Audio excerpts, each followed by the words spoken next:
have to breathe heavy now. We gather in the cosmos bright. Stars and ships take flight tonight. In the void where dreams do play. Soul citizens lead the way. Borders fade in nebula's light. Unknown worlds will chart tonight. Through the galaxy we soar. Endless journeys at our core. Borders fade in nebula's light. Unknown worlds will chart tonight. Through the galaxy we soar. Endless journeys at our core. Starry roads in endless skies. Soul citizens we rise. Charting courses never lost. Together the verses crossed. Squadrons call on the horizon. Battles fought, our hearts aren't frightened. In our ships we face the dawn. Soul citizens carry on. Oh, planets spin and light years fly. Boundless space where hopes reside. Motherhood in every star. Soul citizens, here we are. Borders fade in nebula's light. Unknown worlds will chart tonight. Through the galaxy we soar. Endless journeys at our core. Starry roads in endless skies. Soul citizens we rise. Charting courses never lost. Together the verses cross.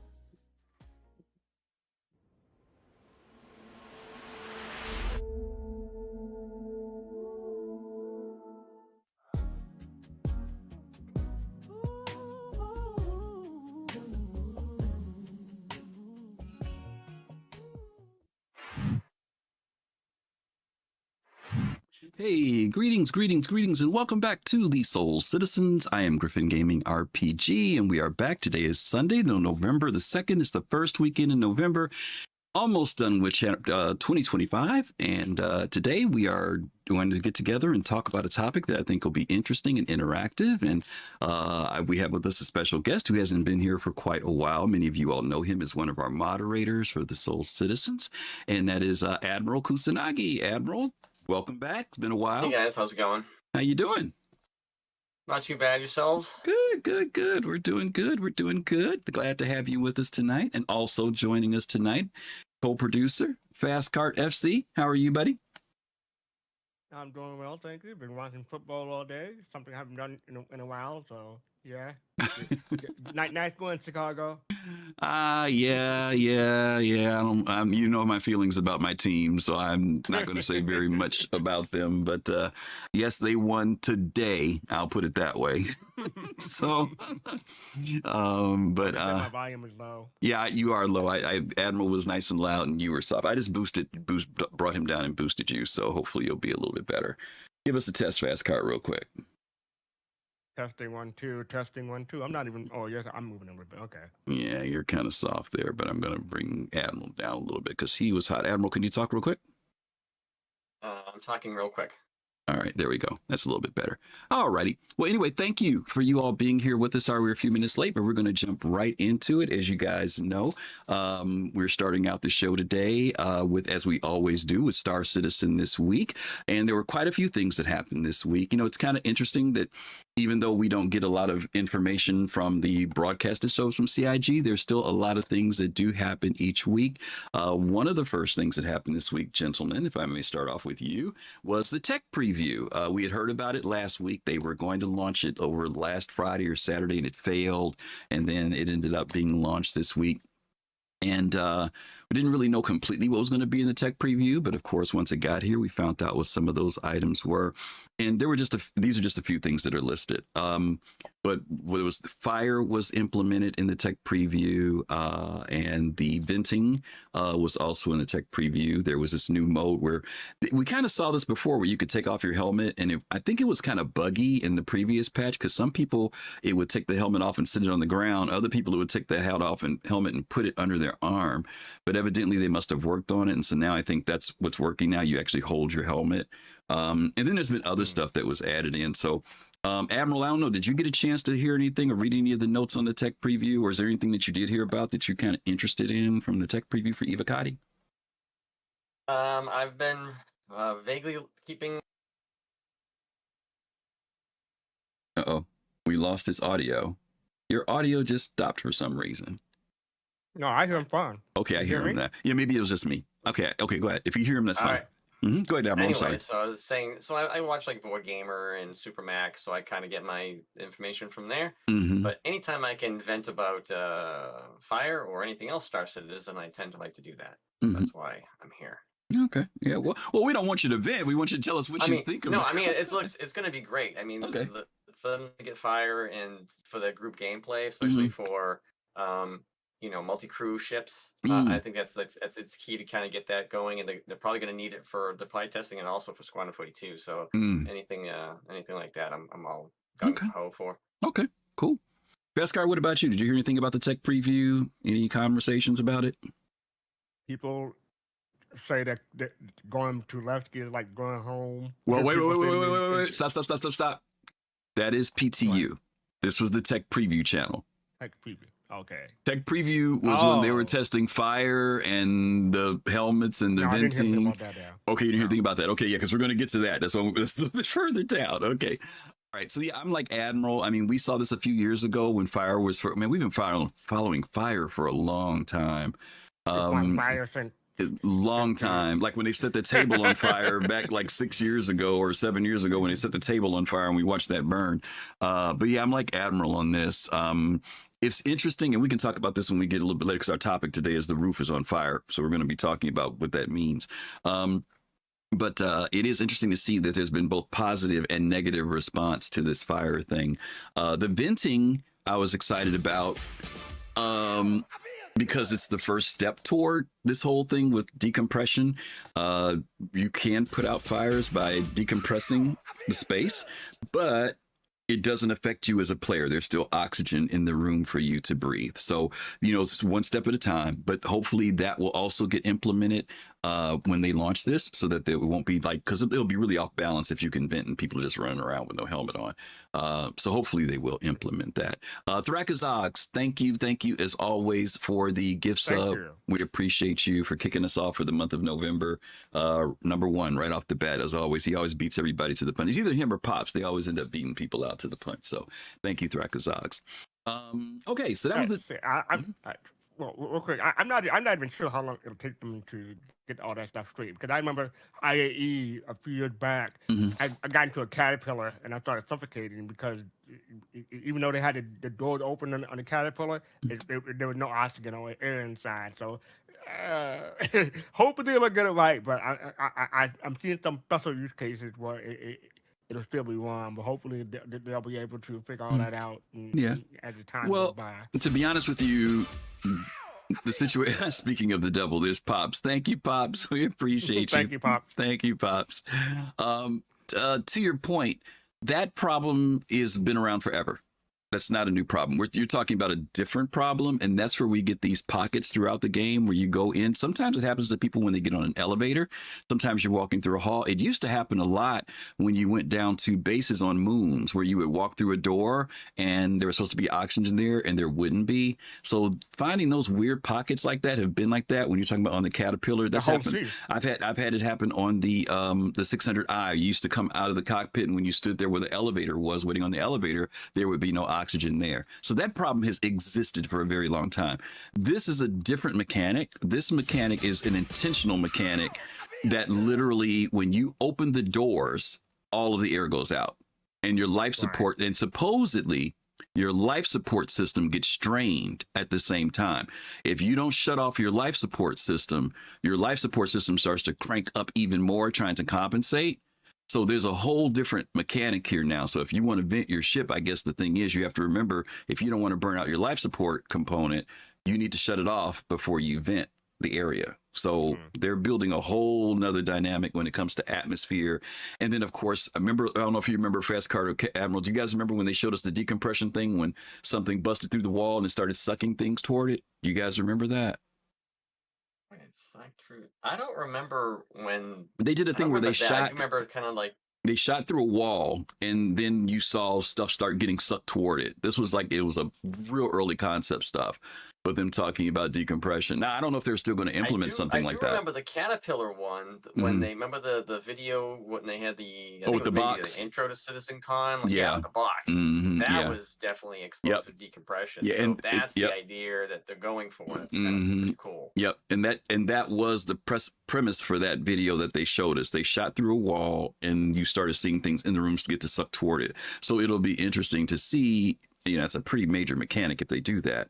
Not to mention, you shoot somebody's door open on the back of their ship and, you know, stuff starts flying out. But we'll see what happens with that.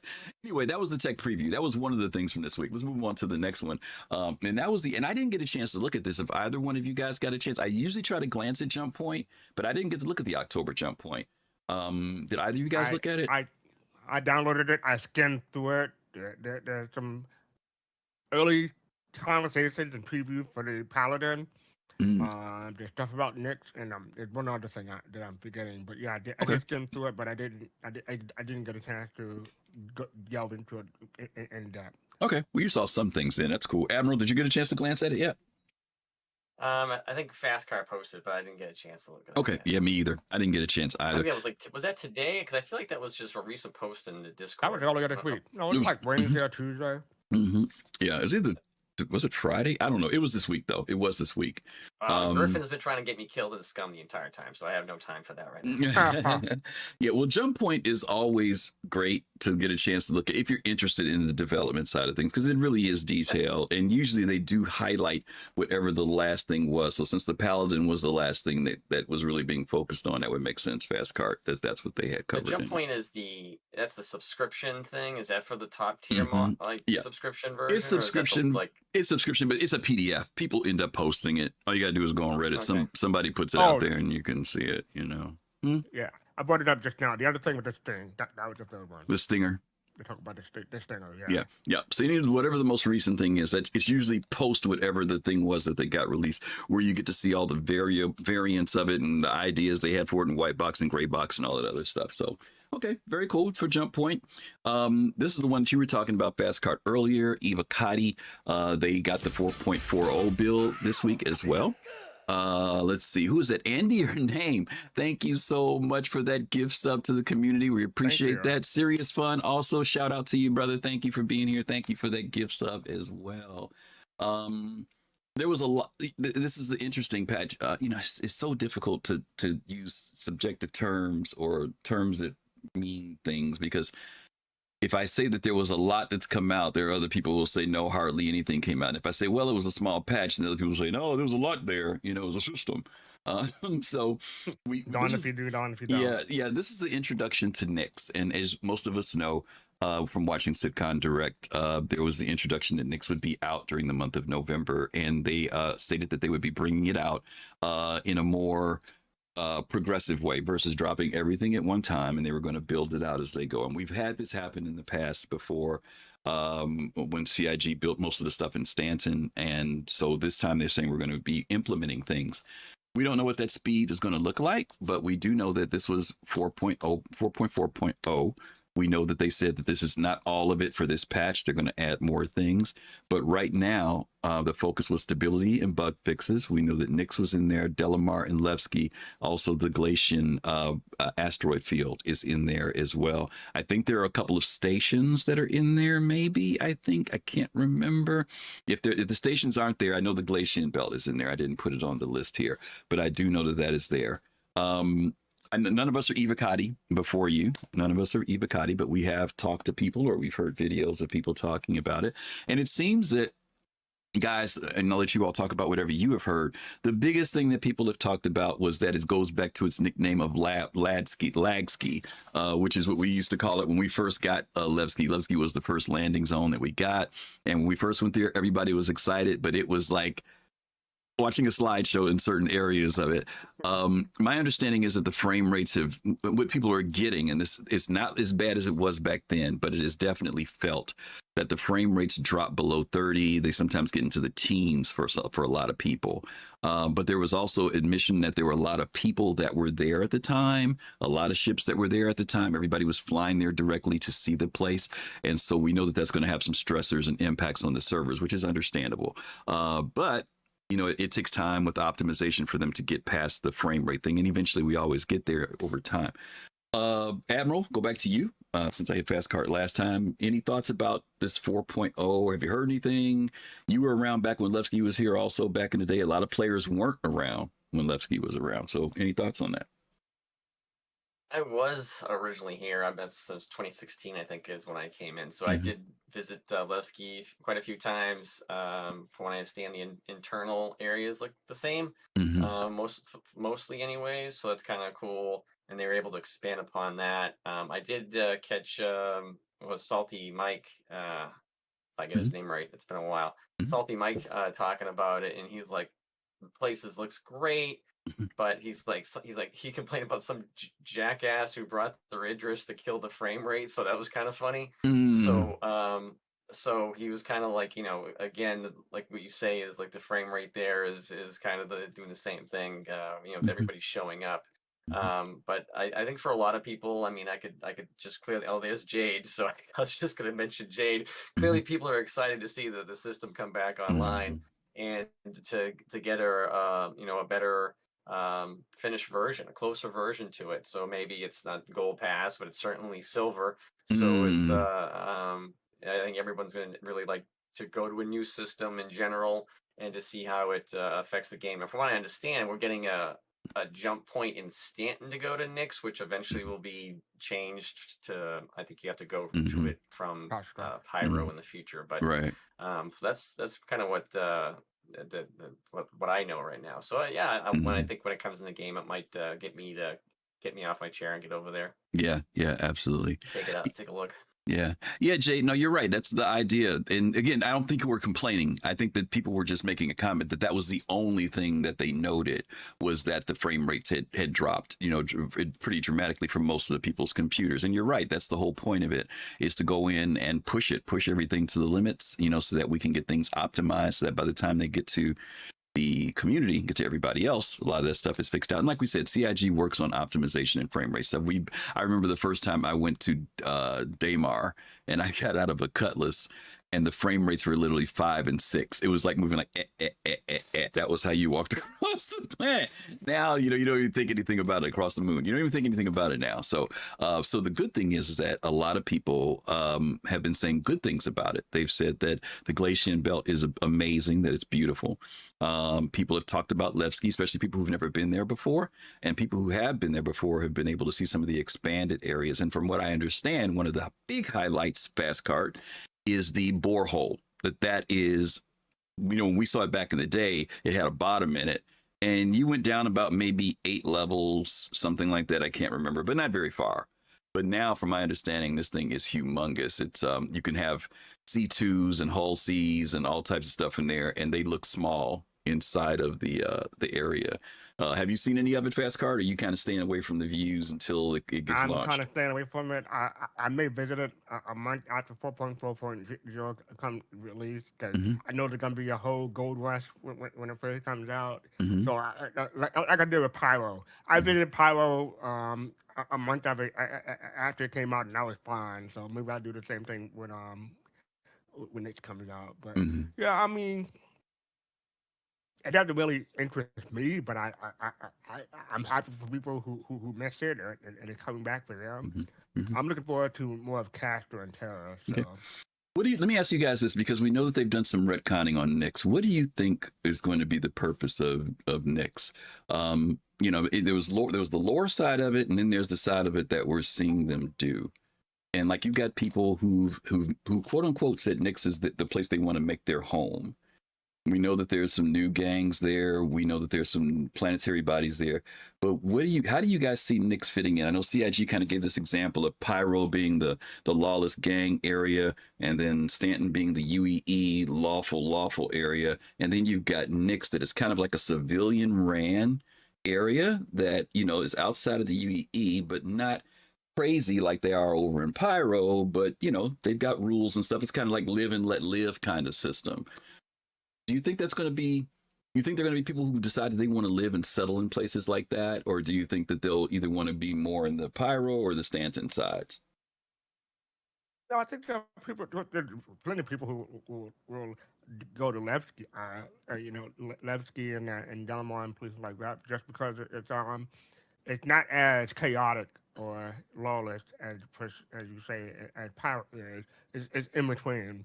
So you got that nice little Goldilocks zone, I guess you could say, between Stanton and Pyro. But so it's not as lawful, or you can do stuff in Nyx that you can't do it in the other two. So I think that would draw people in. Question for you: would you travel there with your Banu merchantman? You always said you wouldn't go to Pyro. No, really? Really? You don't have to finish it, you know? Why? Why your... wouldn't you go? Yeah, why wouldn't you go to Nyx? That's like people who want stuff. Why wouldn't you go there? They can come to me and Castro or Terra if they want to see me. So you want the hundreds or thousands to come to you instead of you going to the hundreds and thousands. Is that what you're saying? It depends. It depends on how bad or how good it is when the time comes. We'll see. But my instinct now is no. I don't know. What if they upgrade your size 7 gun on top to a size 10? You think you'll go to Nyx after that? No. Still no. There's always someone. He doesn't want to get scratched. There's always someone with a bigger gun or bigger guns or more guns. Your profit margin is really going to be low if you don't decide to get outside of these lawful areas. I will work something out. Like, let's just say, I may not take my Ben and Richmond there, but I have other ships that I can take there. Okay. I won't risk the Ben and Richmond. Okay. That's fair. Okay. Yeah. All right. And then I may take the Rayland or something, you know. Yeah. Okay. All right. Griff, I just want to say, so I do want to comment on the whole Nyx 1 thing, because you talked about retconning. Like, I really didn't understand. I was one of those people who like commented on Spectrum. I'm like, why the hell are you making it this lush, fertile world? And why would I pick Nyx to like, you know, the space station to like make a family there and not like have a little outpost on that planet that I could farm and stuff like that. So I kind of hope they kind of go into that a little bit more. Not that it's, I mean, because like really originally the primary focus of that system was the space station, right? It was just like this one place in the middle of nowhere, and you could be you, and you could get away from like the government and the man, quote unquote, the man. And then now you've got this lush world, which apparently has been put in there because they were able to upgrade their terraforming technology. But why is Microtech all screwed up then? Like, I don't understand. Like, Microtech was a failed terraforming thing, and that's why it's all cold and crap now. So why can't you make Microtech all lush and stuff? So I don't know, because it fits what they want to do. Yeah, it fits the gameplay of whatever they want to do. Well, I think the issue is, I think Admiral raises a good point, and I think this is one of the areas that the community struggles with, and it is the fact that there is the lore that many of us have made ourselves familiar with over literally a decade, and then there is the game that is made.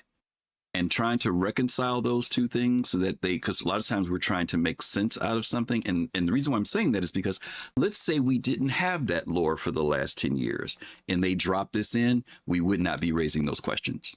It wouldn't be a question. It's only a question because we've based our thoughts on what these systems will be like upon lore that was laid down earlier. And even that lore is subject to be updated and changed again, based on gameplay. I know that there's the idea of, and don't get me wrong, I liked the lore of Nyx, the whole dead system and everything else. But when I think about building systems now where people are going to have to find activity and thing to do, whether that be a base building. And to me, the problem with why people would be at the station at Delamar versus the planet, first of all, if you look at the lore of these people who are traveling to find some place to live, it's kind of like the old Battlestar Galactica thing. You got this armada of people trying to find some place. You've got a facility that is built, that has shelter, it has mechanics, it has everything you need. All you have to do is activate it. To go down and build an establishment on a planet is no small task, pioneering. You're talking about having to put in systems, and you're going to live like freaking out in the woods in shacks when you first get there, unless you're going to just scrap all your ships and start building. So to move into a facility like Levski that's already there and build there first and then possibly expand later is fine with me. I know people want to hold on to the idea of why they've got this lush world, why they wouldn't. That's why you wouldn't. Because you got to have all the stuff you need to build on that planet versus moving into a facility that's been abandoned. And it's not like you're bringing a culture or country of people. You're bringing people who are a group of folks who need some place to live. And eventually this game expands. We're going to still expand. So I do say, though, because Jade and I were talking about this a few weeks ago, there is the issue, though, there's some major changes. It's not like, they changed the type of star there. They changed the temperature. To your point, Admiral, they brought in a green planet. So yes, I agree with you. It'll be really interesting to see where they go with all this later on, but just tell everybody to breathe a little bit. Like I said, the roof's on fire. Let's just see how it goes and where it goes later on. Okay. I can't breathe. All I need is to make is a cabin and bring an axe. That's all you need. To go to that planet. I know. Okay. Last but not least, we had our sneak peek for this week, and this one was interesting. It was called Stand Clear, and I tried to figure this one out because it looks like it's just a storage access, but I don't know if they're just showing us one at Levski. Usually this is kind of a preview to what's coming. And so I thought that maybe this was just what the storage access looks like in Levski. I have not seen the videos of Levski, so maybe that's what this is. Jade is here. Maybe somebody else who's been there can identify whether that's what this is. But if that's what it is, okay, but I did zoom in at the top and it does say storage access. So I don't know. Jay says that is Levski. Okay. Now, why does it stay Stand Clear though? Does something pop out of it now, Jay? Like, does that bottom door open up or something? Because I noticed there was some writing down there. You can still tell, brother. On the bottom. Opens up and then hits you in the groin. So yeah, right. So I was like, hit you in the kneecaps, right? Comes out and it slams out. Smack you right in the. Okay, she says I'm not going to spoil it. I had to retire until when a storage access container injured my knees. So yeah, there's going to be storage like that all over the place. All right. By the way, I do want to say thank you to Cody Cooper 816 for the $5 super chat. Oh yeah, absolutely. Thank you, and thank you to CC Creator for that Prime sub. We appreciate that as always. There was also a comment here that I meant to read earlier, and I didn't want to miss it. Let me see if I can find it very quickly. It was from YouTube. Oh God, where did it go? Here it is. It was the super chat. It was the super chat from Cody. But what Cody said was, because somebody else made a comment about this earlier. Cody said, this is for Anthony Tanaka. That's what you didn't read, Fastcart, at $5. Everyone remember to leave gifts at his statue after we all go home. Love you guys. Keep being awesome. People have been leaving the little stuffed Picos and stuff as a little memorial around the Tanaka thing, evidently. So I guess that's a nice little cool thing that folks have been doing in game. So that's kind of cool. I like that. Yeah, that's kind of cool. Cool idea to have fun with it. People don't know it's a kid who died. Yeah. I got my lore right. It's very cool. You're absolutely right. Okay. All righty. Who else is that? Lens Nation. Hey, Lens. Good to see you. Thank you for coming. Hey, you all man. Give a shout out to Lens Nation, please. Lens Nation is another one of our community members who does wonderful machinima work and just always is contributing to the community. And thank you for being here with us. We appreciate you. Cody, thanks again. Appreciate that. Those were some very kind, lore-filled words that you gave us there. So we appreciate that. All righty. Well, we are at the point where we're going to jump into the topic for today. Our topic for today is the roof. The roof is on fire. Do you remember that, Fastcart? I know Fastcart knows that song. Who made it, Fastcart? Who made it? I want to say, no, not the Ohio Players. Mm-mm. no. I don't remember who. I don't either. I was hoping you But I did. do know the You're the song. DJ guy. I figured you knew. Maybe Fist. No, hey, there's so many songs, Griff. I am over 50 years old. I hear you. You're right. You're right. I forgot that now. I forgot that. Oh God, Lynn said smoke on the water. Yeah, there you go. Okay. All right. Well, listen, we're going to be talking about some topics today that Serious Fun said it. I did think. Sirius say it? What did Sirius say it was? Who is it? Who did he say? Rockmaster Scott and Dynamics 3. Oh my God. I completely forgot them. Oh my God. Yeah, I've forgotten that completely. I would have lost it. If that was $1 million on it, I would have lost all the money. So we're going to be talking about the roof is on fire. And what we mean by that is these are all kind of like, pardon the expression, hot topics that people in the community have brought up from time to time. You know, we try to listen to some of the community and we watch different shows, we read Spectrum and we read Reddit, and we kind of just listen to what's on people's minds, basically. And so today we're going to be kind of covering these different hot topics and just hearing Admiral's feelings and Fastcart's feelings. We may not agree, we may disagree, but you all may feel differently. So feel free to put it in the chat if you do. We're going to start off with some very basic ones at the very beginning here. And it's going to be survival. There are a lot of people who often voice concerns about survival in Star Citizen. I didn't spell oxygen right, did I? I think I got it spelled wrong. Oh, no. I didn't put the X in there. And I remember, I don't know if you all remember this, but there was a period when CIG talked about putting food and drink in the game. And soon as they said that, some people went crazy. People were like, this like half. Yeah, I would say half. Well, some, it's going to be a survival game. I don't want to spend my time eating and drinking and worrying about food, blah, blah, blah, blah, blah, blah, blah. Okay.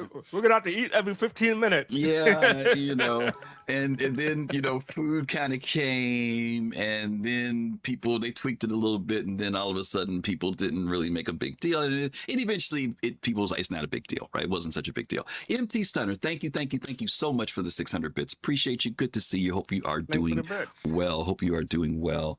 But let's talk about these. Any of these, just one or two that you guys want to talk about, that you've got any thoughts about, you've heard people pros and cons on, because I can talk on any of them. So I'll let the Fastcart, I'll go to you first, and I'll go to Admiral, then we'll come back.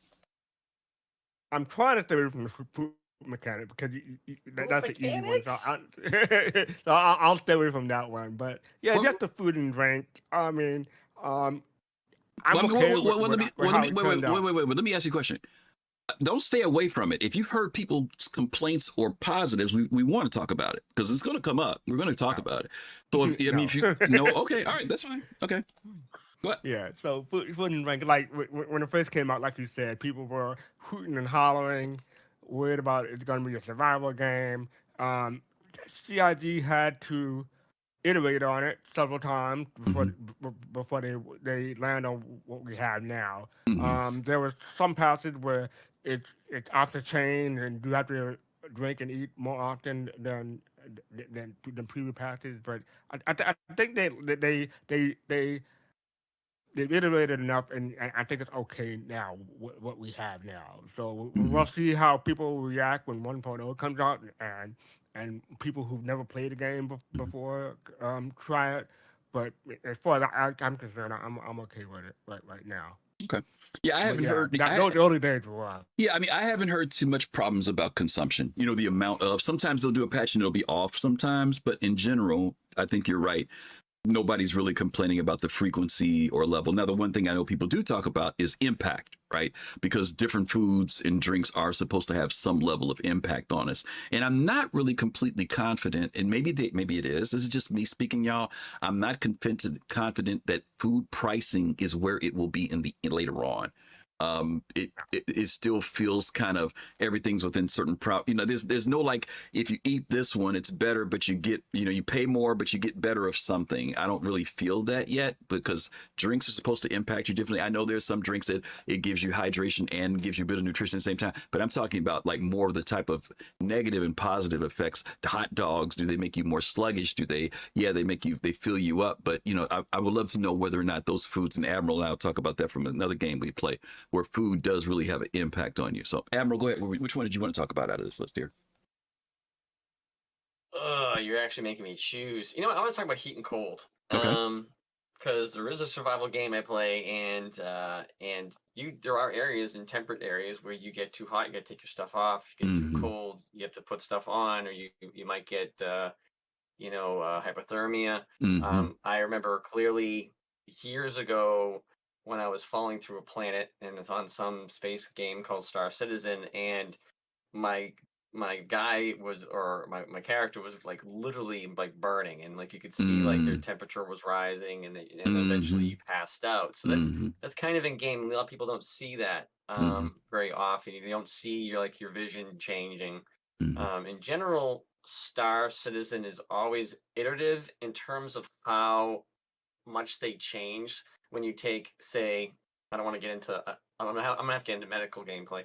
So you've got the stem thing, you hit yourself, and then now we've got like 5 different colors of things that do different things. Now we have med beds that do different things, and now different levels of med beds that do different things.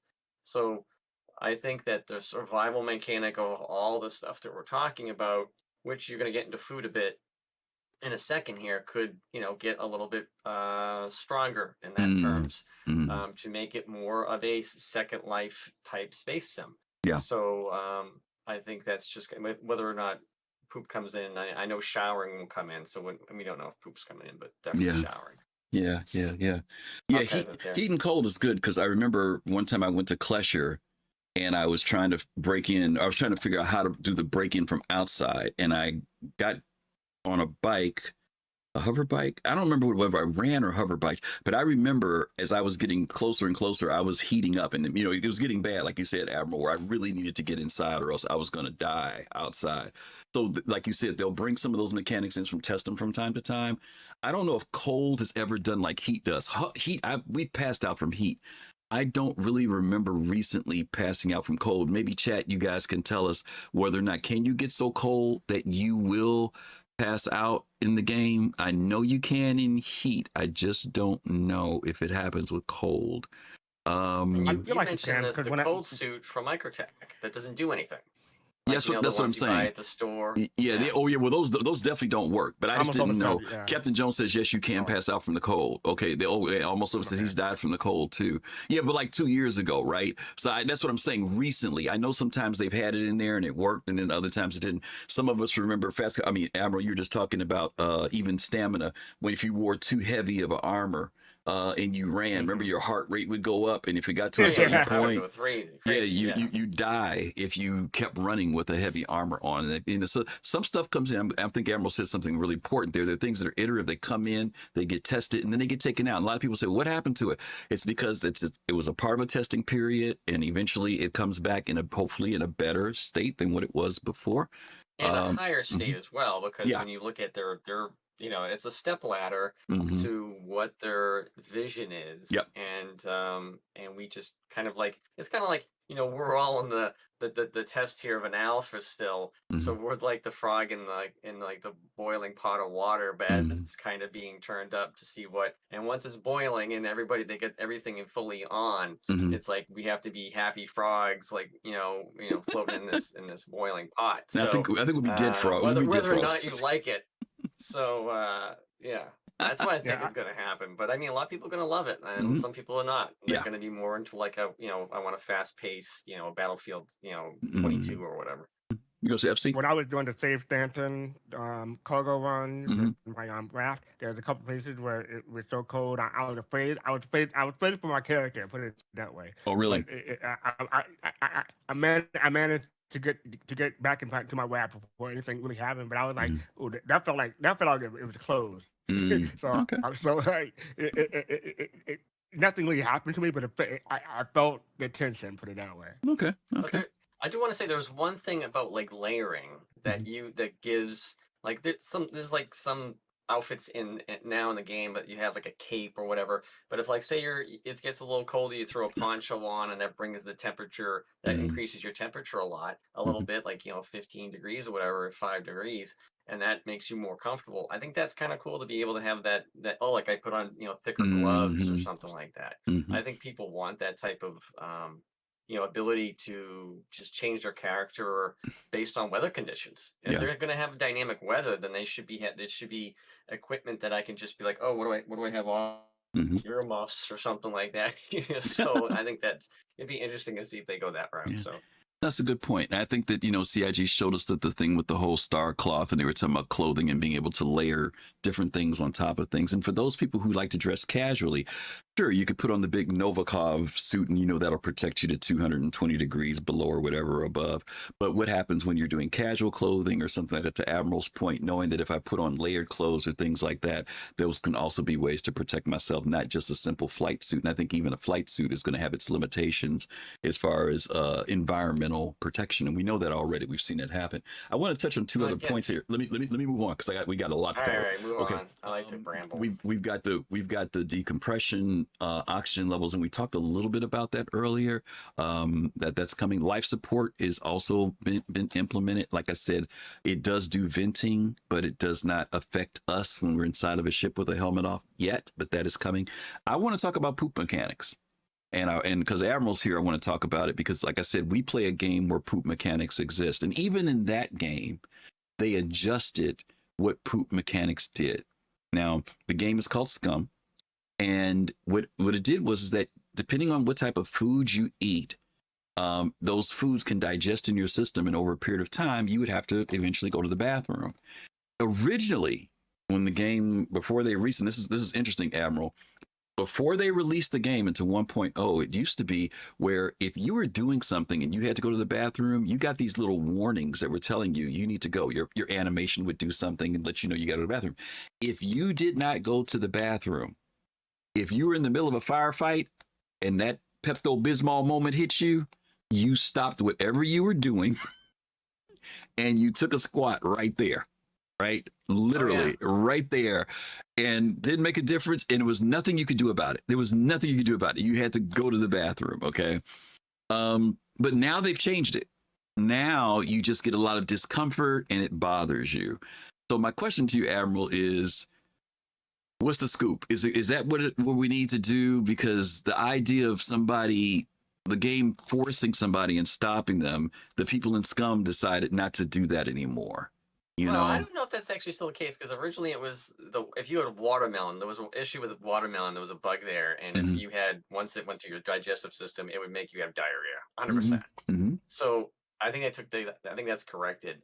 But it still made you, but it still forced you. You could not control going to the bathroom. If you were fighting someone, you had to like take a squat. So.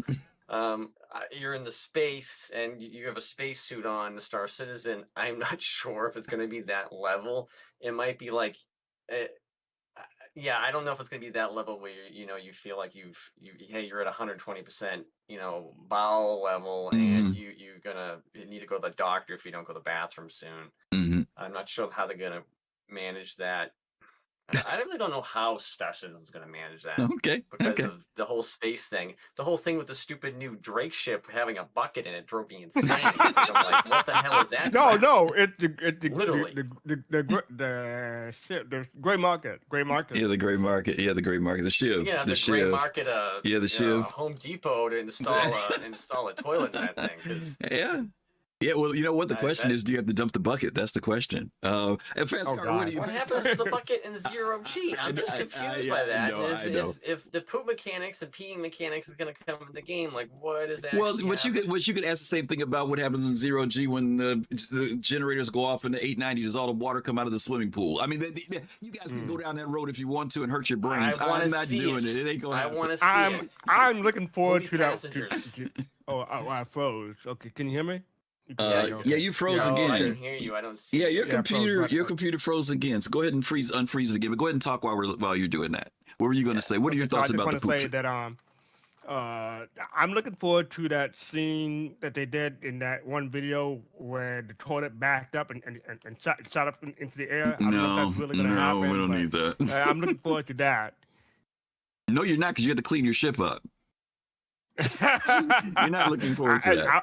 I will have a ship that doesn't do that. So, okay, so seriously, do you think, I mean, we know that they put toilets on all these ships, so evidently it's not just decorative. We know most of the time CIG wants, if they've dedicated that much to a bathroom, there is something that they're thinking about. What do you think? Do you think it should be where if you don't go to the bathroom, if you don't take a shower, we know that the shower thing, I think a lot of people were much more willing to accept that, where it said that if you didn't take a shower, maybe if you tried to talk to an NPC, they'd be like, no, step back, brother. You need to take a shower.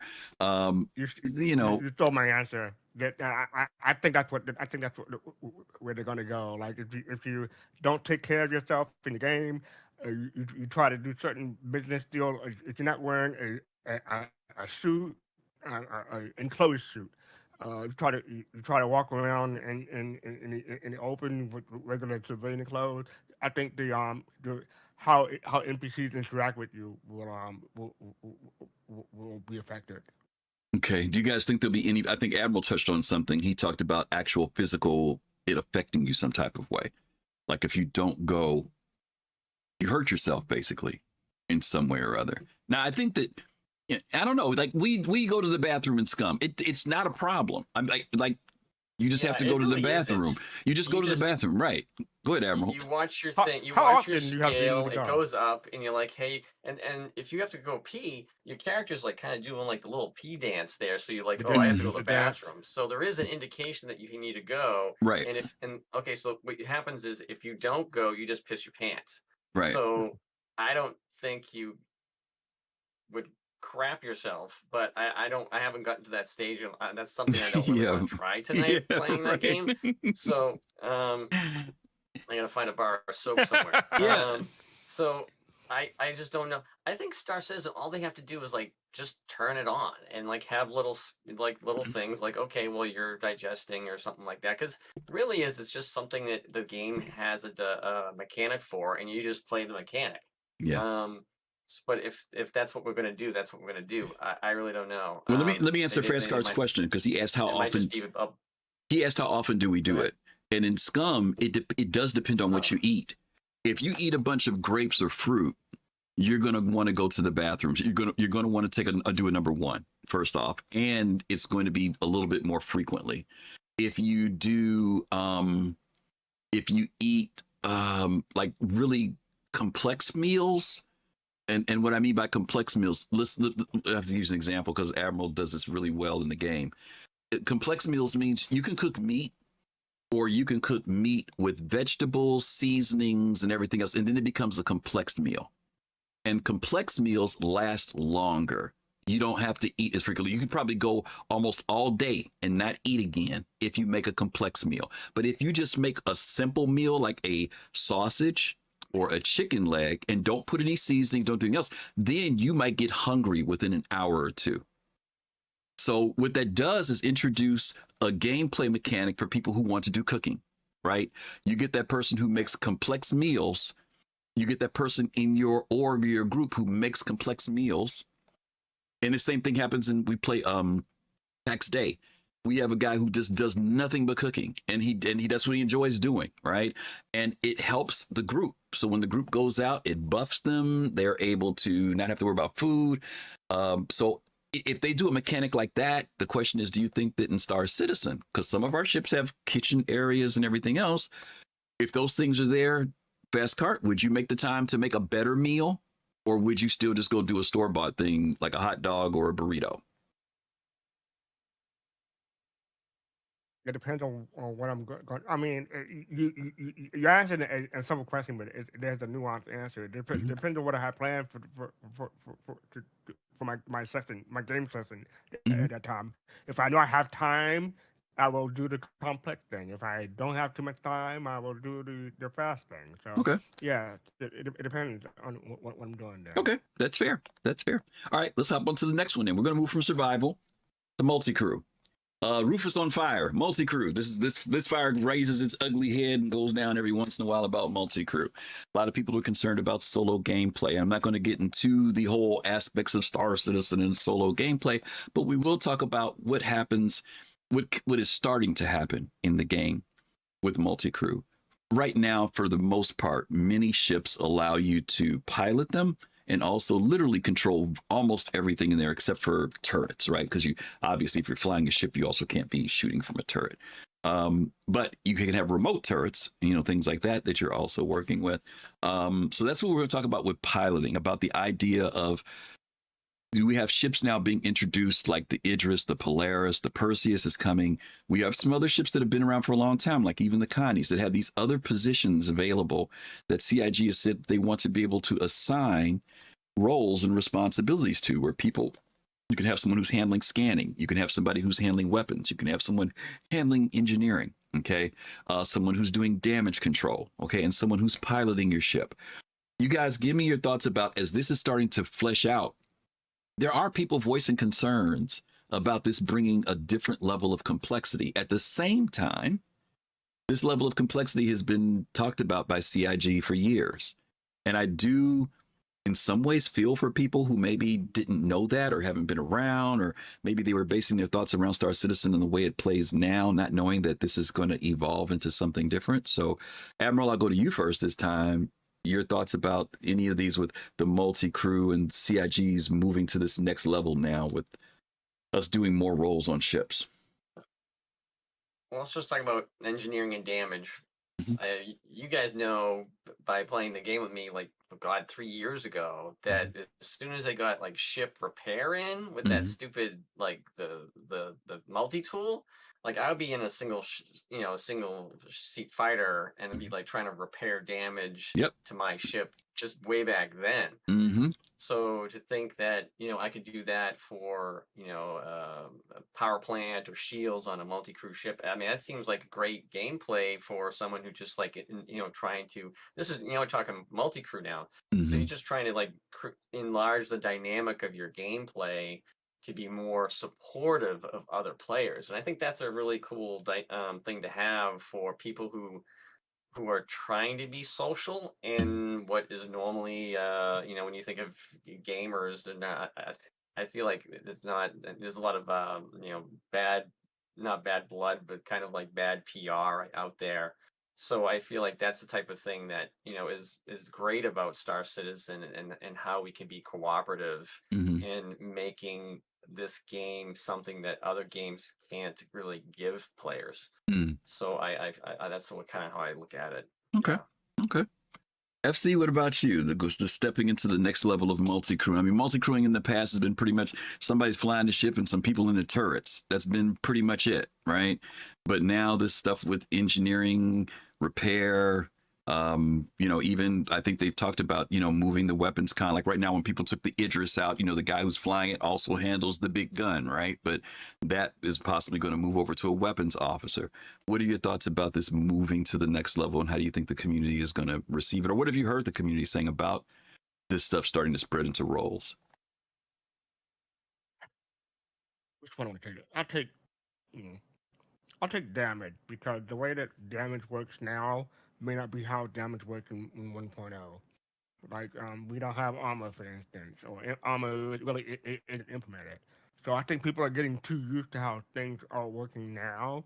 But when all the systems, all the features eventually come online, they're going to be like, some people who will say, "Oh, this is the game. I don't like the way I don't like the direction that they moved the game, or I prefer the way it used to be. I don't like this new way." So I think there's going to be that, where people who maybe less than a year, playing Star Citizen for less than a year, don't know that this is the final iteration of how damage works in game.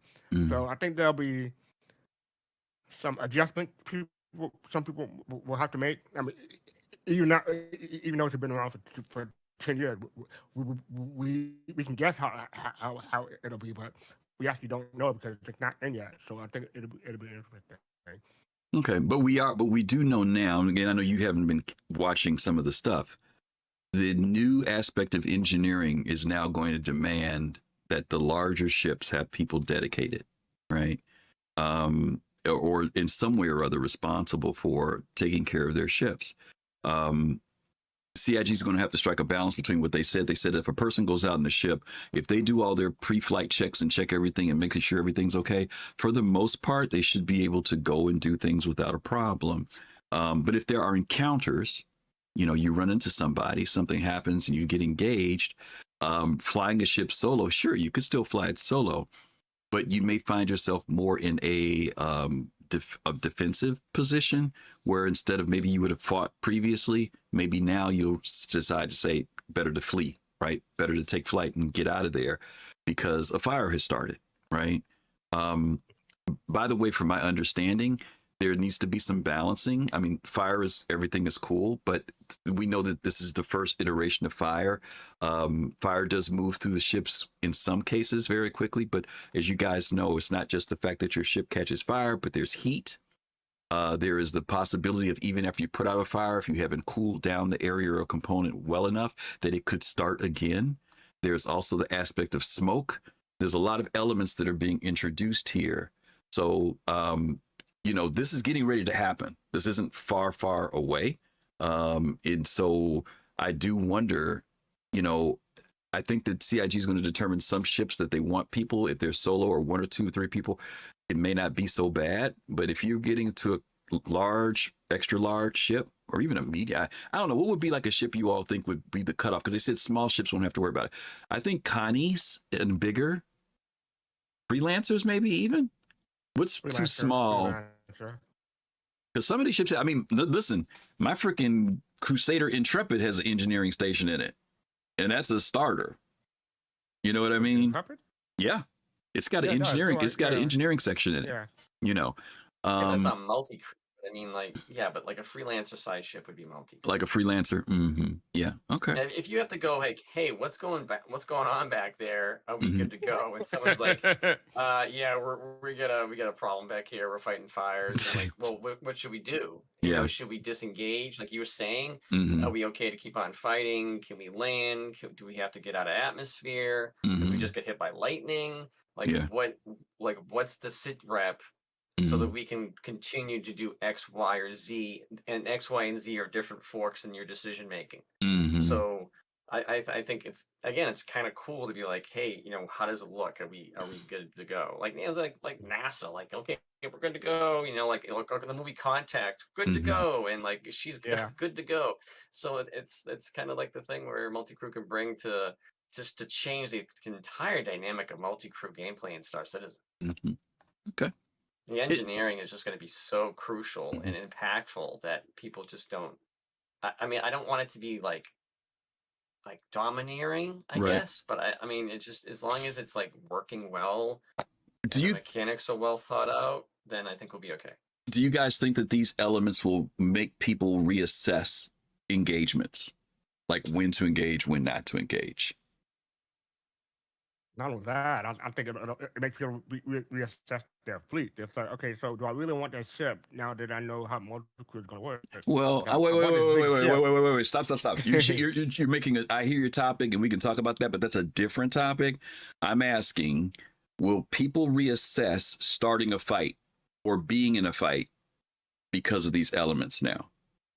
Will people continue to start trouble even with all this stuff going on? Or will they pick and choose better is what I'm asking. Or pick and choose differently. I won't say better, differently.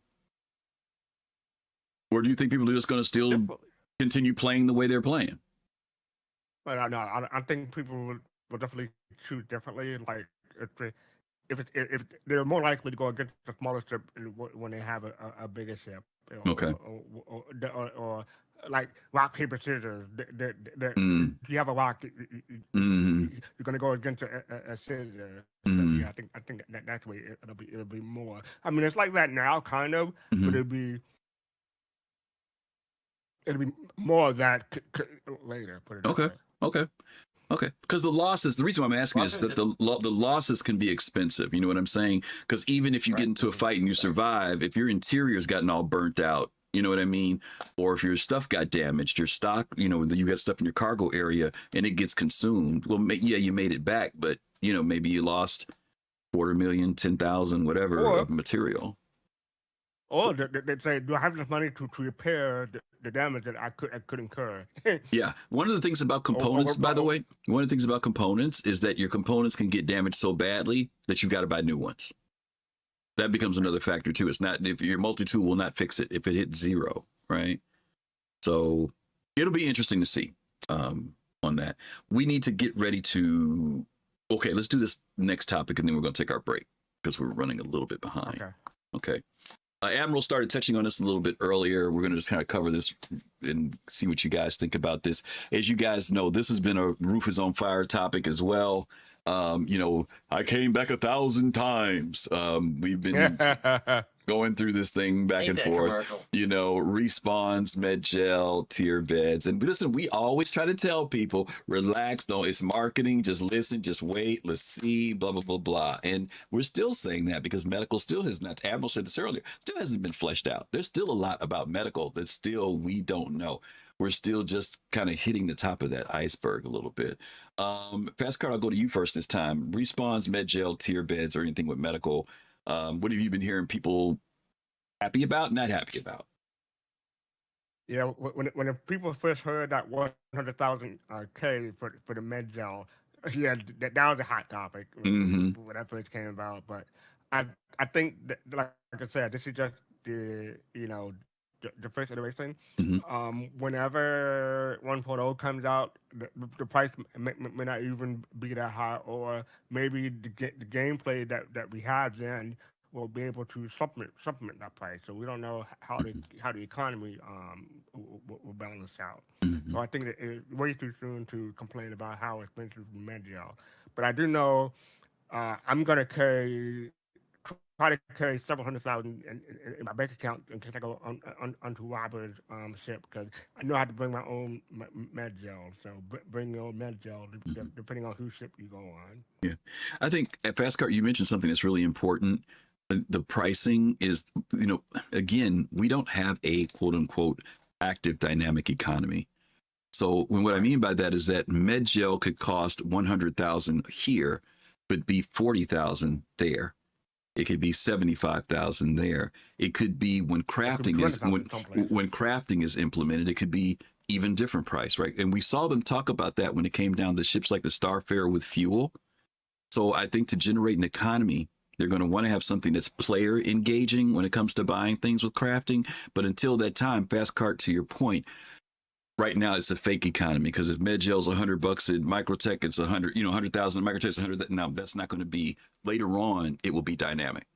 And so it'll be based upon supply and demand. It'll be based on a whole lot of things. So again, the roof is on fire about this topic, but it's going to change. It's going to change. Admiral, what do you want to say about any of those 3 topics that we got up there? Well, I mean, I think that it's going to get possibly more expensive. Hang on a second. Insta Shinobi, thank you so much for the raid. We appreciate you. Welcome, Raiders.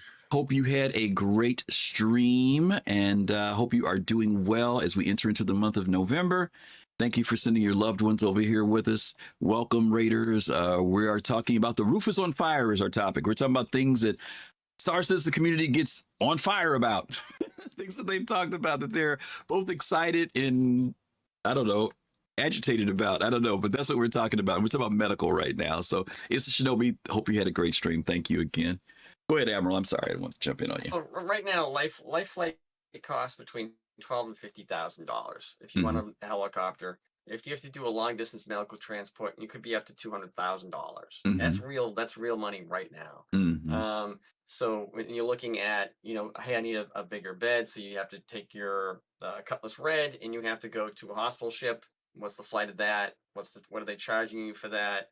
If, say, Medgel cost the ship, say the Red Pisces, the Pisces owner, say it costs them like $200K to get that gel wherever they're at, because you're talking about regional prices, right? He's not going to charge you $200K. He's going to charge you the price to use that, plus the cost of the med bed and his services and the flight time and the maintenance upkeep. So he's putting a margin on top of his costs.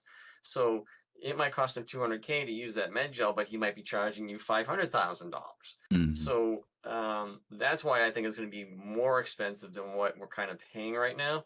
And if there's only one company, one person covering a region, then they might have a monopoly on an area, or maybe they're just a short notice rescue.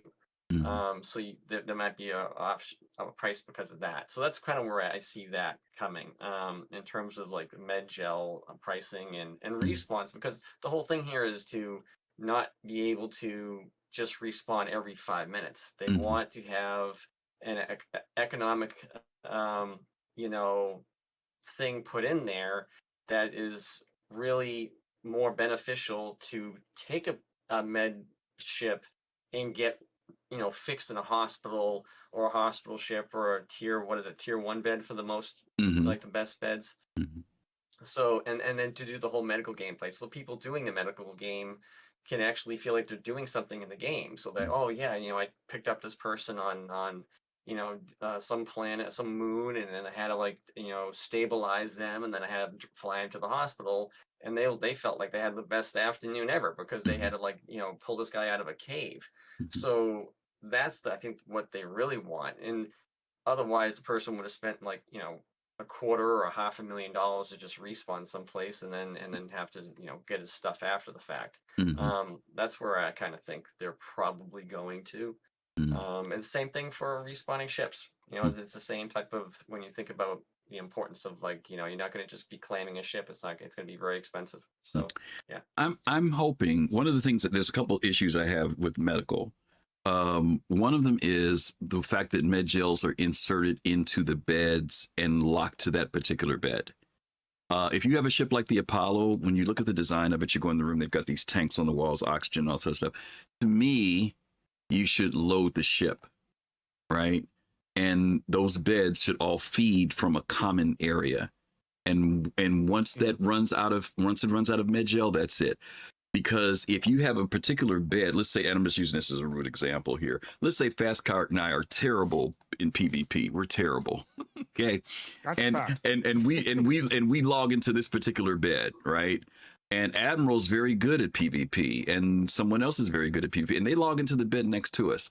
The odds are that fastcart and I, when we die, we're going to max out that bed, right? Very quickly.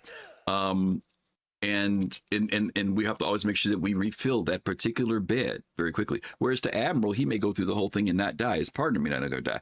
So I wish that they would just make it say you insert the gel and it just feeds all of the beds, right? And that's it. And once it's out, it's out. But that's just a personal way that I would like to see them do it. The second thing I don't What you're like saying is I should pick a different ship than you, is what you're saying. I'm just to make sure you get into bed with the right person is all I'm going to say about that. Okay. And then the other thing is the use of the what's it called, hemazole pins, the red pins. They've changed it around how they operate, but to me those should be blood coagulation things. They should stop you from bleeding. Right? They should stop you from bleeding and give you a little bit of a boost, possibly towards your health. But that's it. Let me give some shout outs real quick. Pramster, thank you for that resub. Appreciate you. Captain Jones, thank you so much for gifting 10 subs. Oh my God. Thank you. 5 subs. High fives, 10 subs. 5. Oh, yeah, I'm gonna goal. say. I'm sorry. Our goal of 10 subs was completed. 5 subs. Thank you for the community subs. Thank you for that. We appreciate that. So to me, is there an adrenaline pin? To me, yes, there is. There are different, 6 different pins, right? And the point is that I if you have a red pin, what you should do is hit you to stop you from bleeding out. That's to me what it should be for, and give you a little bit of help, maybe 10%, 20%. That's about it. And if you keep doing it because you want to raise up another 10 or 20, of course you start getting more doped up and get drugged out. And to your point, Admiral, at some point, I'm not at 100. I've got to go to a hospital, or I've got to go to a bed or an ambulance to kind of alleviate whatever the issue is. They're still working on that particular mechanic, and I know they're going to get there eventually. But this one is in transition a lot, and so to me, I tell people, speak out about how you feel about this. The death of the space person is a monstrosity, and we're gonna have to see how this all fleshes out in the end. Real quick, I just want to add one thing. when we can no longer spawn without armor and weapons, that'll be something people will say Yeah. the roof is on fire for. Yeah. The loss of gear is going to happen to me. I think that's still going to happen. You're not going to wake up with your stuff on you. I think we're just still in that inventory tier thing that they're doing. And I mean, if it happens, it happens. Admiral, and I'll tell you again, we play a game that you die, your stuff is out there. And we were playing that way before. Your stuff was out there. You had to go out there and retrieve it, or your friends had to pick it up for you and bring it for you. I think that is the way the game should be, or it should be lootable. People can loot things from you. I think that, and we know that that's coming because we know they're going to do some things with timers and you being able to claim things and hack stuff so that you can keep it. So that stuff's coming. So just have to bear with it. It is coming though. Okay, we need to take a quick commercial break because we are running behind by 15 minutes. We're going to take a quick 1-minute commercial break. And when we come back, we will continue with just a couple more topics we think you guys will be interested in. So stick around. We'll be right back. Hello. Want to say thank you to those of you who are here with us right now. It is because you are one of our sponsors, and we appreciate you being here with us as we talk about the roof being on fire. I want to give a special thanks to Admiral Kusanagi for coming on. He was a last-minute ask. It was less than 30 minutes away from the show, 40 minutes away from the show. I said, Admiral, hey, this is a topic you might be interested in. And he said, let me see if I can get my camera going. So we're glad to have him. We haven't had him on in a long time. So we're glad to have him back on and be with us tonight and sharing his thoughts. And of course, fastcart is here. Next week, we're going to be doing a show that the title is very cryptic. But the title is about game development and space games and talking about how much time it takes to make a video game. So when you see those numbers tonight, when they flash on the screen, you will be the only ones who know what it means. But there are about 7 games we're going to be reviewing, space games, next week. And we're going to talk about why it takes so long to make these games. So make sure you join us next Sunday, November the 9th. Okay, we'll be back on that. We are back. Thank you guys for being here with us. We appreciate you all being here. Once again, we've got Admiral Kusanagi, one of our moderators, who's hanging out with us tonight. We haven't had him here. It's been, like a couple of years since you've been here? Has it been? I feel like it's been a couple of years. Yeah, you guys haven't liked me in a long time. It's been a couple of years. And then you forgot. You forgot how I was on here live. So yeah, maybe we do like him. I'm not sure. No. Listen, don't forget that he was the one who didn't like us. He got tired of Star Citizen for a while and took a break. So he's back. So he's back with us. So we're happy to have him. We're happy to have him back. Mm-hmm. We got to represent Massachusetts in the house. Oh, yeah. Right? I can't say Boston. East Coast. Yeah. But Massachusetts in the house. Yeah, East Coast. I'm outnumbered by the East Coast tonight. East Coast tonight. Okay. All right. Let's talk about this one here. This is like almost continually where the roof is on fire with these topics here. Ship sales and nerfs. Ship sales and nerfs. Now, I'll let you guys kind of cover it, and then I'll kind of say what I have to say about these. But these have been around since the earliest days, from the time when people opened up the Roberts Space Industry website and saw a ship that cost. It wasn't even in the thousands back then. It was just the fact that they saw a ship that cost $100, $250. And then, of course, it accelerated as game packages were seen. Game packages at $1,200, $2,800. And then ships that started to come out, running at $900, $1,500, up to $3,000. And then, of course, when we got to the larger packages of 10, 15, 20, 25,000, 38,000, I think we're now at what, $45,000 or $48,000 now? 42. I don't know. Are you sure? I don't even know what. I haven't even looked at the Legatus package and so on. You have to look on your. I don't have it. Yeah, I can't even remember. I'll have to look it. I'll look it up while you guys are talking. And then there's ship nerfs. Again, something that has happened so many times, and it seemed that when marketing was saying one thing, ships would come out and people would be hyped and excited about their ship, and then within a few weeks or a month or two, something would happen to a ship and it would get pulled back and readjusted, nerfed.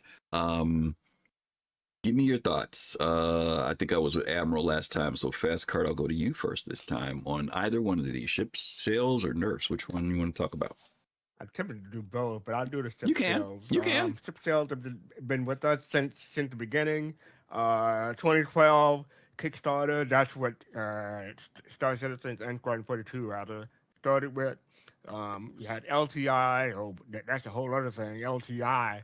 But yes, But yeah, then it had CCUs where you could do cross-chassis upgrades or just upgrades to a different ship. Mm-hmm. They iterated on that too. You used to be able to, if something, if a ship was $165 and another ship was $165, you used to be able to just get that CCU for $0 and then go to that ship. Mm-hmm. Now you have to a ship in order to upgrade the ship that you're going to has to be a higher price than the ship that you're coming from. Is it still $5? Is it still $5 or did they change that number? You just have to be at least $5 more. It's still $5. It is? Okay. Whatever. If a ship is more expensive, then it works. It just happen to be $5 right Okay, now. So, gotcha. They don't do like $2 or whatever for a ship. So yeah, $5 is the minimum. Oh yeah, the other thing is it used to be that you could have a Squadron 42 digital download along with the Star Citizen digital download when you bought a ship package. But then that was 2023. I think they did away with that, so they stopped selling Squadron 42, and people were like, "What's going on? We can't get Squadron 42 now." Mm-hmm. So this has been iterating over the years, but. And, so let me ask you a question. Like Griff said. Go ahead. No, you don't. You go ahead. Go. No, I was just rambling at this point. Well, I was going to say. So, what do you think? This thing about ship sales? You know, that people feel it is predatory sometimes. Sometimes people feel there's a feeling of like when people talk about the future of Star Citizen, how will they fund it? There's some people who feel that they'll stop selling ships. There's some people who feel like they should continue to sell ships. We know CIG just recently said they're not going to do concepts anymore. They're going to be just going straight to fly. So they'll tell us about something, but that's it. So what are your thoughts about the ship sales and the future of ship sales? Or like I said, predatory, all that. So you talk about any of that? Anything you want to talk about?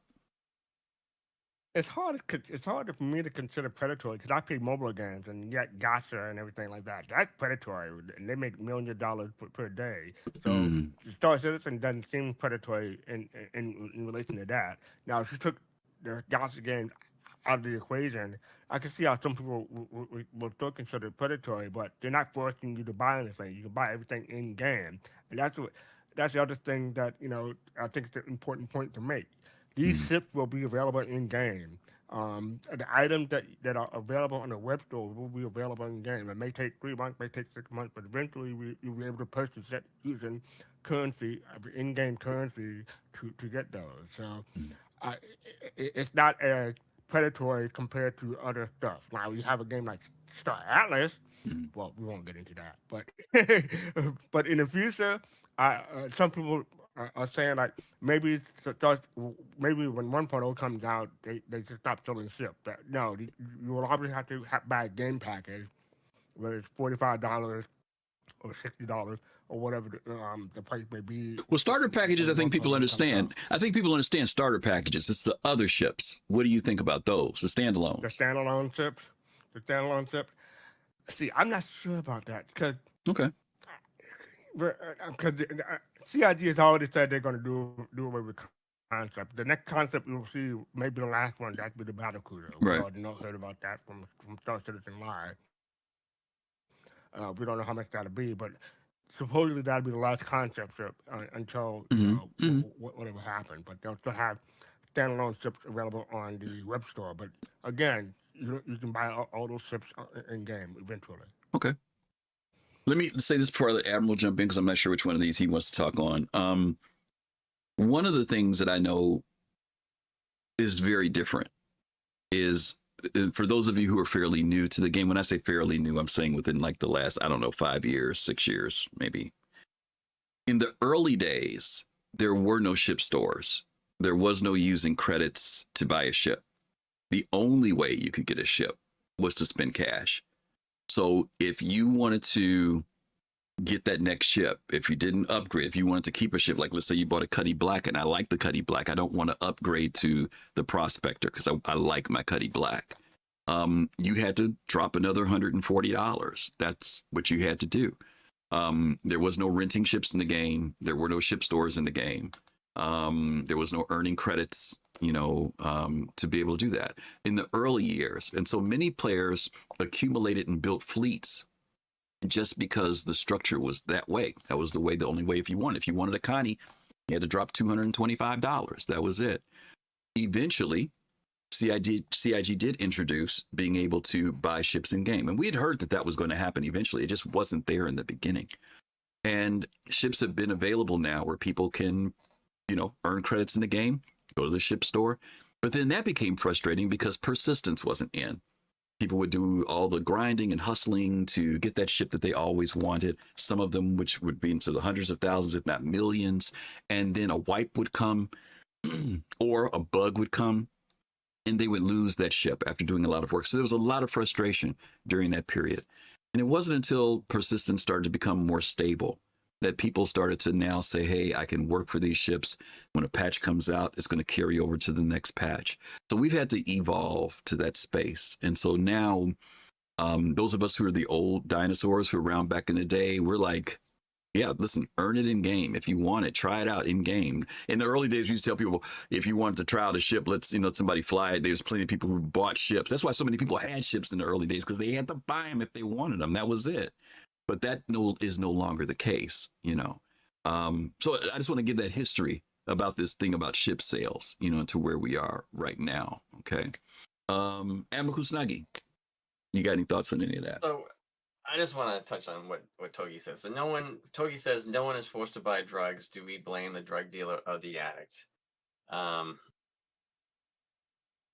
really feel that that's not really reflective, because I always looked at it as a time-saving mechanism on having to grind to get ships that I assumed were going to expand in eventual cost. I didn't want to spend 5 months of my life, or even like 1 month of my life, to get one ship, because I'm not in the game every day. So, I mean, if I was in the game every day, 9-10 hours a day, that might be different. But as someone approaching the I'm halfway to definitely dead age, then I just don't feel like I have no problem throwing that down and funding that. So I can be able to say, okay, that thing is paid for. That thing is LTI. I don't have to pay for stupid extra insurance just for that. I can pay for insurance for, the other crap I put on it, and pay for, cargo insurance and that stuff. I'm okay with that. But that is the way I look at it for that. Now, I understand that's not really how people looked at it. And they're like, well, let's just, I want to get off the nerf real quick because I want to talk about sales. But you had the Redeemer, and they nerfed the Redeemer because the Hammerhead came out. But then the Hammerhead needed all these people, so the Redeemer was better because you could actually throw like the same amount of people in like 2 or 3 Redeemers, and then it would actually OP like even a Hammerhead. But now that like the Paladin's out, and now that's OP. And now if you have 2 Paladins, it's probably more firepower than just like a Hammerhead. And it's just like it's this runner. It's this whole thing of like, okay, what's the fleet operation? What's the purpose of the ship? Does it have armor, et cetera, et cetera, et cetera? So everything, and is the maneuverability thing that CIG wants to throw in there, like, oh, the Redeemer's got better maneuverability than the Paladin. So there's all these plus and minuses, and I think a lot of this stuff is aesthetics of like, which one do you think is cooler? And like, and you love Origin, and some people love Drake, and they love to shit in buckets. So do Drake. So, but regarding ship sales, like again, it's just that I talked to another Discord trying to explain this, and I was just like, you kind of like touch like the majority of that, and I shouldn't really rehash it, but it's just like that's the way the game has gotten to where we are now. I do feel like they will sell ready to fly ships when they're released, and I have no problem with that for the same reasons I just said. I'm like, maybe I'd rather just pay cash, or pay $75 or pay $30 for a new motorcycle just for the LTI. And that's cool. If it's $35 for LTI, sure, whatever. I don't have to worry about it. And some people are like, well, I got like there are people have like $1 billion in credits, and it doesn't matter to them, So What were you saying, fastcart? I have a question for you. So the way that you buy ships, if that is not pay to win, why is it not pay to win? Or it's not pay to win. Because it's not pay to win because, What are you winning? well, if I buy a multi-crew ship, I need people to fly. I need people to join me, and it's Because it's he paid for, he, it's he paid says he's for buying ships because he time, doesn't man. have time to do It's it, to really, get it's it in like, the you know, game. as So how as is you that? get older, you realize the most beneficial thing you could possibly have in life is time. And for me, to buy myself time, I'm willing to pay for that. And I just don't want to grind for shit because I grinded in WoW and I've grinded in the Old Republic and even Scum, you grind a little bit for the stupid trees so you can build walls and then upgrade the walls to like metal and you know, I gotta upgrade the floorboards because I don't want those to wear out too fast. So it's just all this little stuff you have to, as you play games, you have to like, does this make sense to do it? Like, I don't need to go and find bricks and stuff because it's not a PvP server we're currently on. So it is levels of everything you look at, and you have to figure out what makes sense. And if for me, I think some people and other people, they feel like, okay, I'd rather just buy it now and not have to worry about it because it might be, you know, lost in some other system. I might get blown up by the Vandal. Now I might have to travel like 5 systems to pull it out of a Crusader, you know, yard or pay somebody who's got a manufacturing plant that can actually manufacture it again. I don't know how that's gonna work. Like, if I have an LTI ship, like how do I go to a Well, hang on. freight yard and I get it want like just printed up to. like that? I don't want us to get too far away from the thing Or if it about ship blown away, sales. yeah, I know. yeah, I know. I'm concerned. yeah, yeah. I'll share you my thoughts about the ship sales and the nerfs too. I think that and there'll be people who will disagree with this. You know, I've been in this game since 2013, 2014, and I have a substantial amount of money in this game over time. We're talking over a decade of time. And even if you spend $250 a year or $50 or $1,000, whatever, it can build up over time. I don't think any of us ever expected when we got involved in this game that we would spend the amount of money that we have spent. And the question becomes, why did we spend that money? There are some people who, because of the marketing, because they have very slick, very good marketing. If you can't say anything else about CIG, their commercials are off the chain, right? And we are consumers, you know. And this is not like there's anything else in life that we haven't bought before that didn't deliver. That you bought and, you know, it only did half of what you thought it was going to do. Or maybe it didn't do any of it, you know, and hopefully you're able to go back and get a refund, right? But we know that marketing is done specifically to capture our attention. We are also a community of people who, and this is my assessment, who are always looking for that game that really, really satisfies. And if you're involved in this genre of gaming, science fiction, fantasy, that is a huge imaginative world to exist and live in. It really is. And our influences come from so many different areas, whether you were watching an old guy like me who enjoyed Flash Gordon from the 1930s and 40s, or whether you're someone who came up in the 70s with Star Wars, or whether you were from the 2000s and you watched The Expanse. We all have these visions of what it's like to be in space, even though none of us have been there, right? But we all have our view of what it is and what it would be like. It's that dream, it's that idea. And CIG has tapped into that dream from a marketing standpoint. But they've also tapped into an emptiness that gamers have been feeling in the gaming industry for the past 10, 15, maybe even 20 years, where we've been playing Call of Duty 1, Call of Duty 2, Call of Duty 3, Call of Duty 4, Battlefield 1, 2, 3, 4, 5, 6, Resident Evil, number 9, 10, 11. You know, that stuff is there and we play it and we jump on it. One of my buddies, Togi, was saying that he was playing what's the name of the game that just came out? I forgot it, Togi, that quick. Not Borderlands. What's the game that just came out, guys? The one that the people who worked on Las Vegas,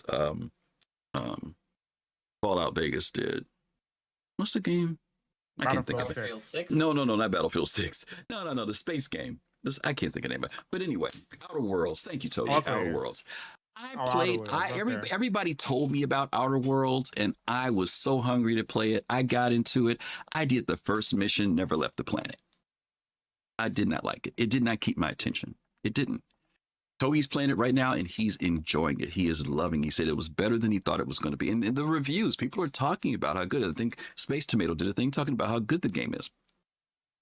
These games are like reaching an itch for us, but they never seem to completely hit it.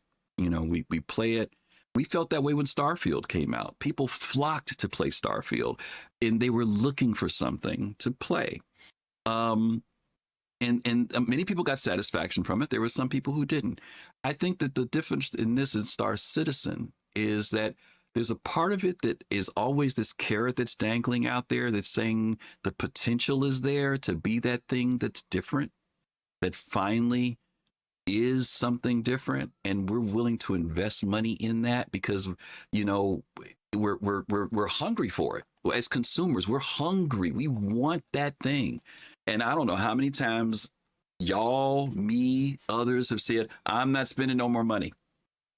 I'm not buying another ship. And guess what we do? We buy another ship. And we can excuse it through the CCU game. Why save some money? But we still bought another ship. This whole thing was supposed to be called out. Well, this whole thing was supposed to be about supporting a project. And there's a mixture of supporting the project and being a consumer. That is in that itch that we all have for that game that's going to finally take us out into that universe that we want to see. And those two things keep getting mucked. They keep getting thrown together. And some people get mad because they feel that CIG takes advantage of them. But I'm going to call it out for what it is. There needs to be some personal responsibility on our part that we spent that money and we made a decision. And many of us, it ain't because you got burned once. You've been burned 1, 2, 3, 4, 5, 6, 7, 8, 9, 10. Some of y'all got fleets of 20, 30 ships, and you're still crying about the money you spent. Stop crying. Stop spending. Stop spending. And I'm not saying that to shut down the project. I'm talking about for your benefit, not for CIG's benefit, because CIG brings in more people. More people will spend money on this game. If we stop spending, if all of us right now stop spending, I guarantee you there are people coming in dropping more money. And some of us have. Some of us have stopped. Some of us are much more particular. Sometimes we see something we like. But the original goal of this was supposed to be about supporting a project, not about buying a ship. And it has become about buying a ship. Part of that is because of the marketing. The marketing, when we talk about IAE, when we talk about Invictus, we ain't talking about supporting the project. We talking about buying ships. That's what CIG's talking about. That's what they're talking about. To your point, I wanted to give a quick PSA. If you do get a ship, don't get it for the meta or the current meta. Get it because you either like the look of it or the function it'll serve in 1.0. Yeah. Don't get it because it's the biggest, baddest, or does the most DPS.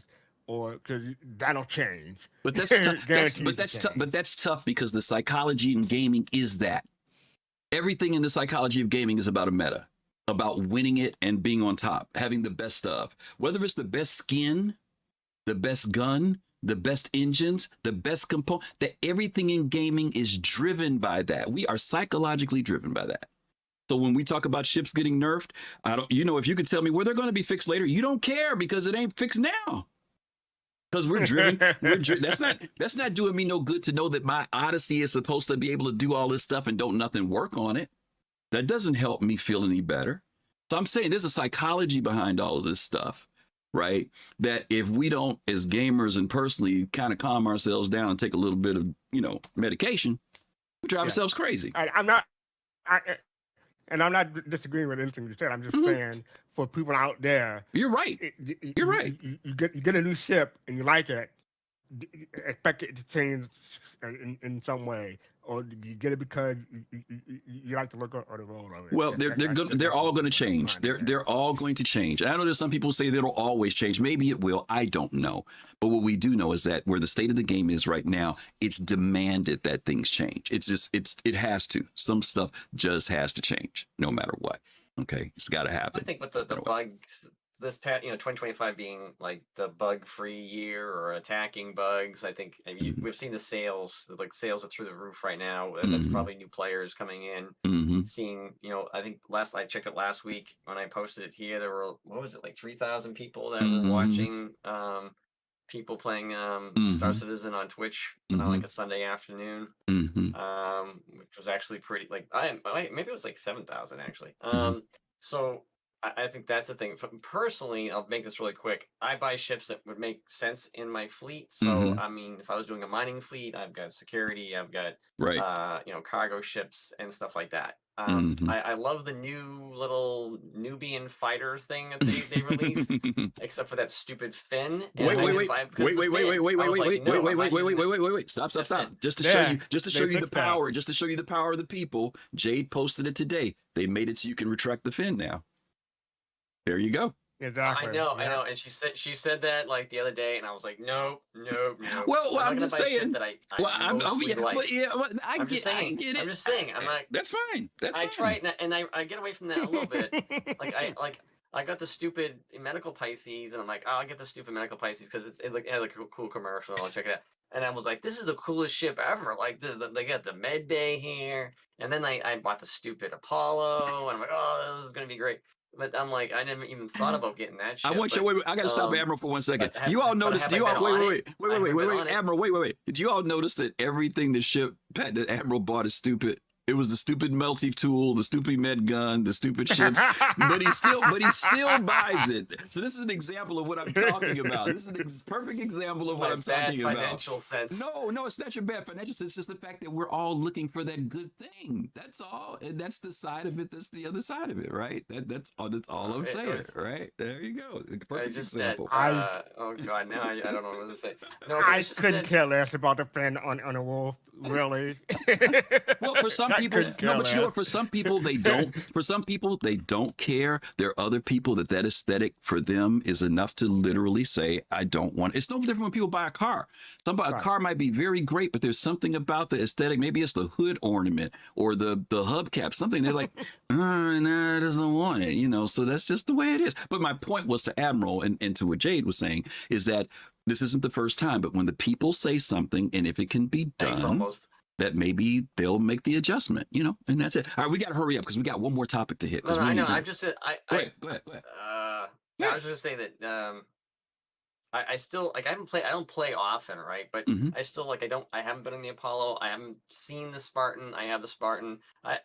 But I still, if I see a ship come, because I still think about where this game is headed, I'd be like, does this make sense in the future after they get their bugs? And I'm okay with it as they get fleshed out. But that's kind of like how I deal with ship sales right now, and still trying to support the game because again, I do have a lot of faith that CIG is making a game that everybody, 99% of the people here, maybe 92% here, that are going to love. So that's what I kind of is my hope that everybody's here because we're all a community here. We all want to see this thing succeed.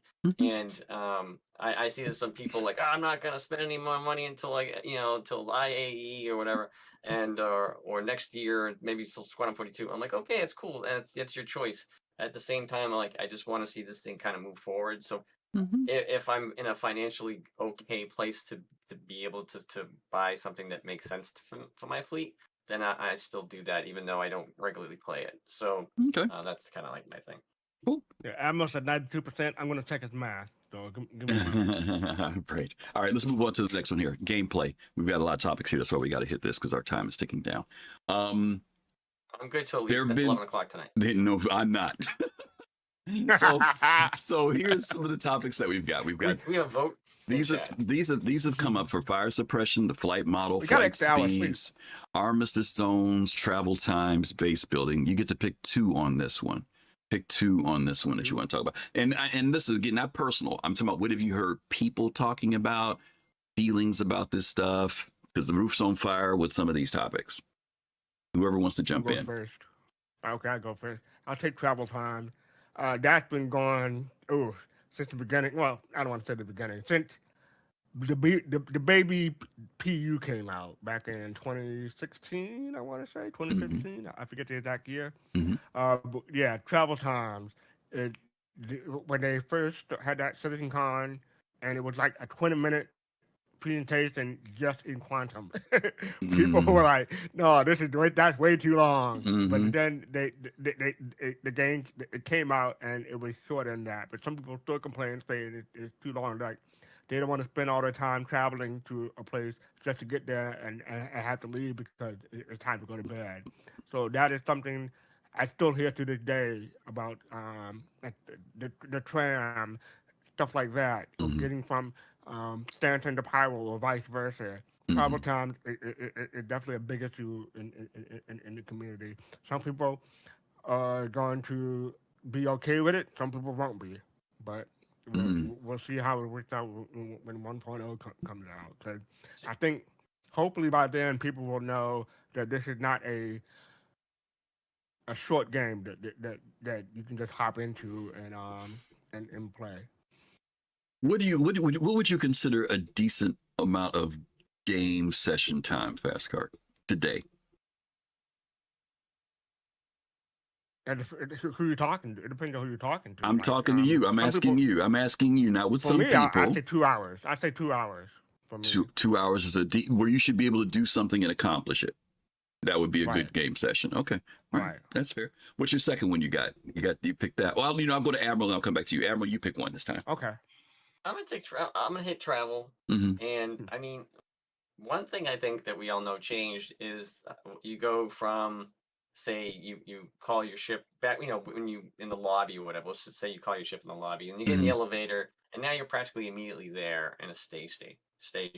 Back Mm-hmm. in the day, you would get in, and then you could like look where your friends were away in that arm way up there, and then you would travel. You'd be like at 90 miles an hour to get Mm-hmm. there, and I feel like I actually enjoyed seeing where I was traveling through an arm, Mm-hmm. like, at a relatively quick speed, and knowing that I wasn't going to be like have the door open like instantly almost. And I kind of enjoyed that like longer experience. Mm-hmm. Um, Also, like in the trams and stuff like that, I don't mind it. I like this. I kind of like the speeds they are now. And then when we get into, even though you're going at like a buck 150 and like a microtech.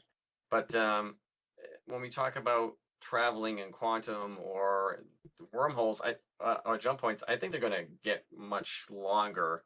I think right now it seems too quick. Like you're traveling from one system to the other, and you're only in there for like what, like maybe a minute and a half, something like that. And it was supposed to be a lot harder. You might have damaged the ship. I haven't seen anybody getting like blow out an engine flying through those things, so it seems relatively easy. There's no really repercussion for having a bad pilot. So I kind of feel like, and like they put the chess set in the MSR. I felt like there should be time to be able to use that thing. Mm-hmm. So and if you need, why do you have a dining area in a ship if there's no reason to use it? So yeah, I kind of feel like it's a little quick, Mm-hmm. to be honest with you. Yeah. Yeah. The elevators do the time thing when you're going to hangars, but to your point, when you're in a station, if you're going to the Galleria or if you're going to the refinery still does take a little bit of time. But if you're going straight to the Galleria, you're right. It's like door open, door closed, like you're on the Starship Enterprises elevators or something. Well, even those were longer. But yeah, you're right. And I think that's just a balancing thing because we do still have the physicality of movement other than that.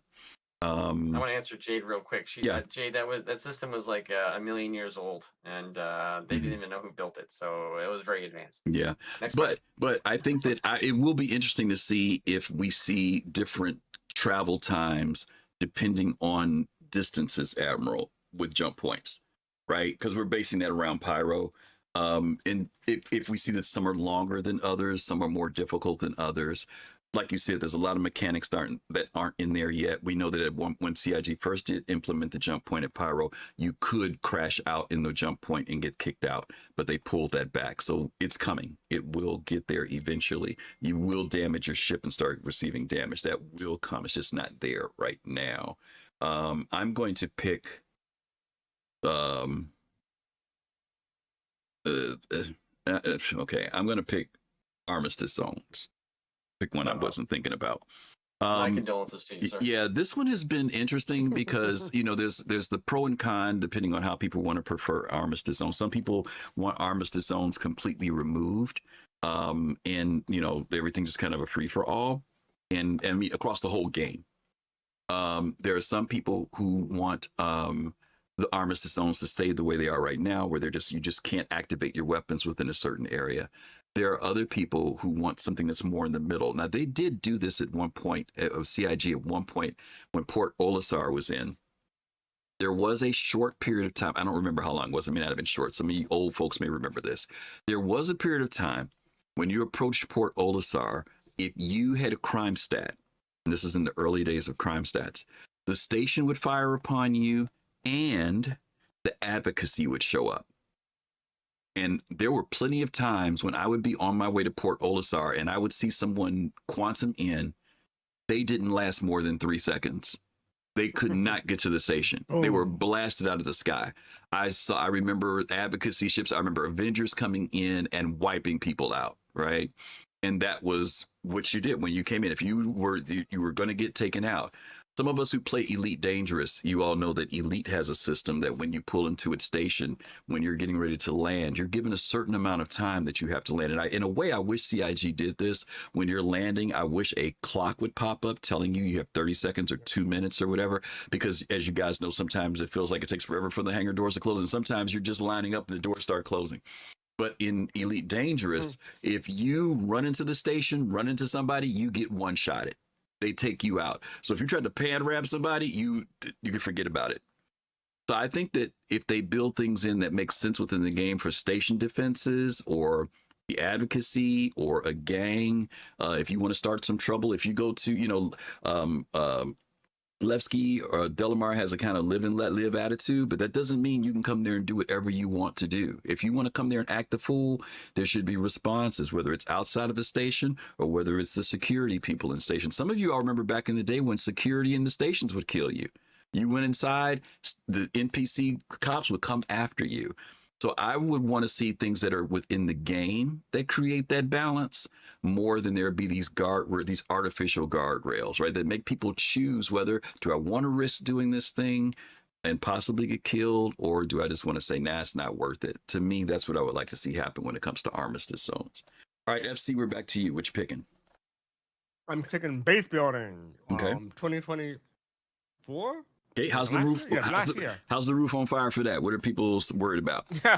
Oh boy. Some people are worried about what's going to happen when we're able to build a Bengal in our station, or how many resources will it take, or how long will it take me to build a station that allows me to do that, or how much defense will I need? And there's a whole lot of rules on fire when it comes to base building. What's your question? Well, let me answer that question. How long do you think it should take to make that? Not the base station that had all the different stations to it, just to build one space station. How long do you think it should take someone to build that?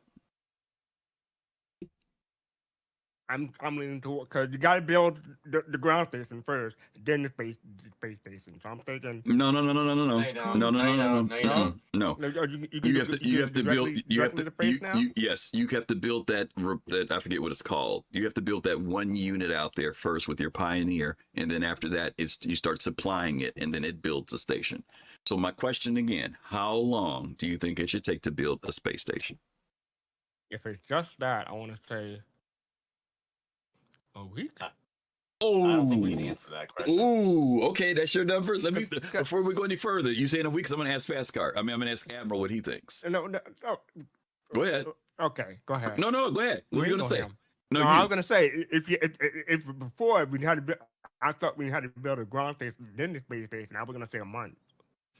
Okay, fair enough. Those two. All right, but if it's just a station in space, a week. The ground station has nothing to do with space station. All right, Admiral, what do you think? How long should it take to build one of those space stations? This is the station that has, just the station.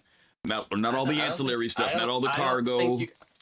I don't think you. What? Not all the cargo. What do you mean? Okay, like remember. Fact? Right, remember on the station you can start building out on it. I don't think you can quantify how long like one person, like how long should No, it no, take no, one no, no, no, person no, to no, no, build a no. space I don't care if station? you got Like 10,000 5 people. years.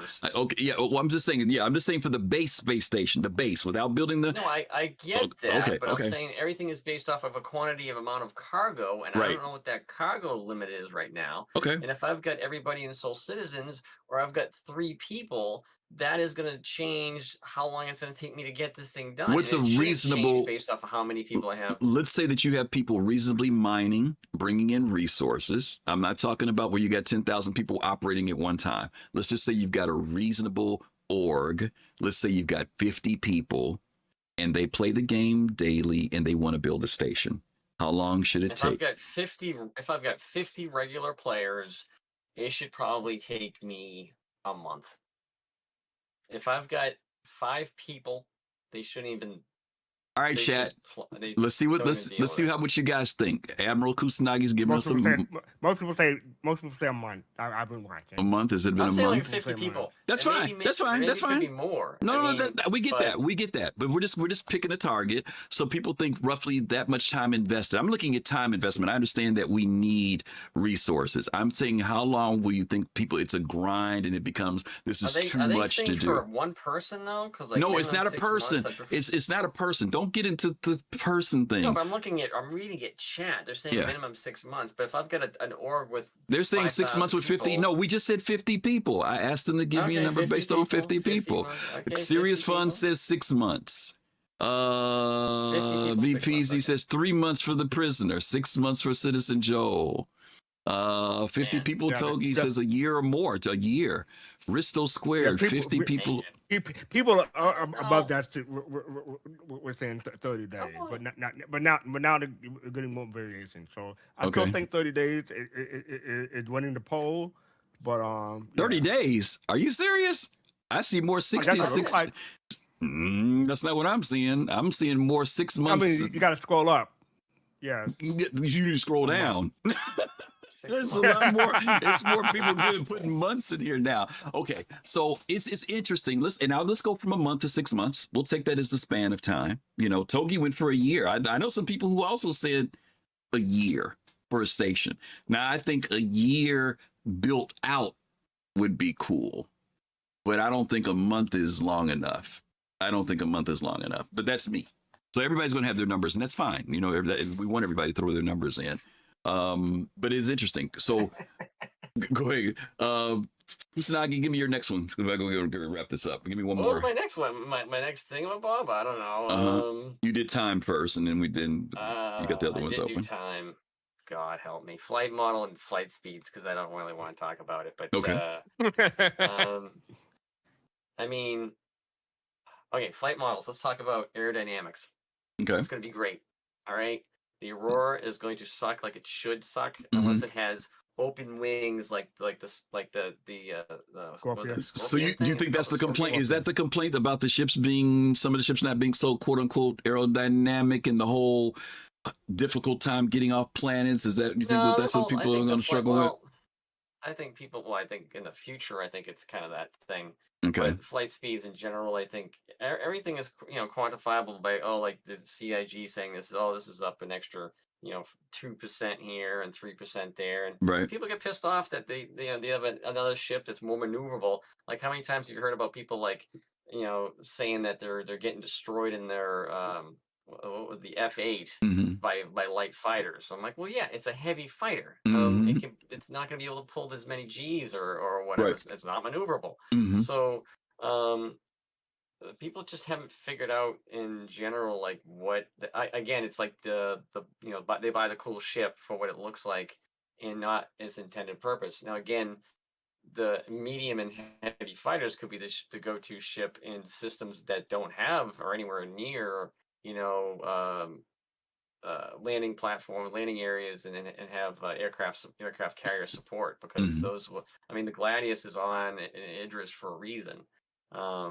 So because it's a light fighter, it's agile, and it's probably a better fighters are probably easier to stay alive in the long run. And they take probably less hits and damage. I don't know, I'll say less hits and damage. That's the idea of being more maneuverable, I guess. And probably easier to repair, I would assume. Okay. But yeah, that's kind of like how I say it. But Flight Okay. speeds, I mean, I think when we see the upcoming mini quantum thing, when we go from like, you know, like they showed us in Citizen Con when they go like The quantum jumping, 75 kilometers, the quant, whatever the hell you call it. Yeah, whatever it's called. that's Yeah. going to change a lot of stuff. Yeah, I think that's what's kind of people are really waiting for. And then the other stuff, they probably won't even give a crap once that hits because they'd be like, oh shit, this is amazing, blah, blah, blah. Yeah. So, yeah, I Okay. think that's the way I'm looking at it. That's cool. Okay. My last one is going to be, we talked about armistice zones, the flight suppression, fire base. We talked about that.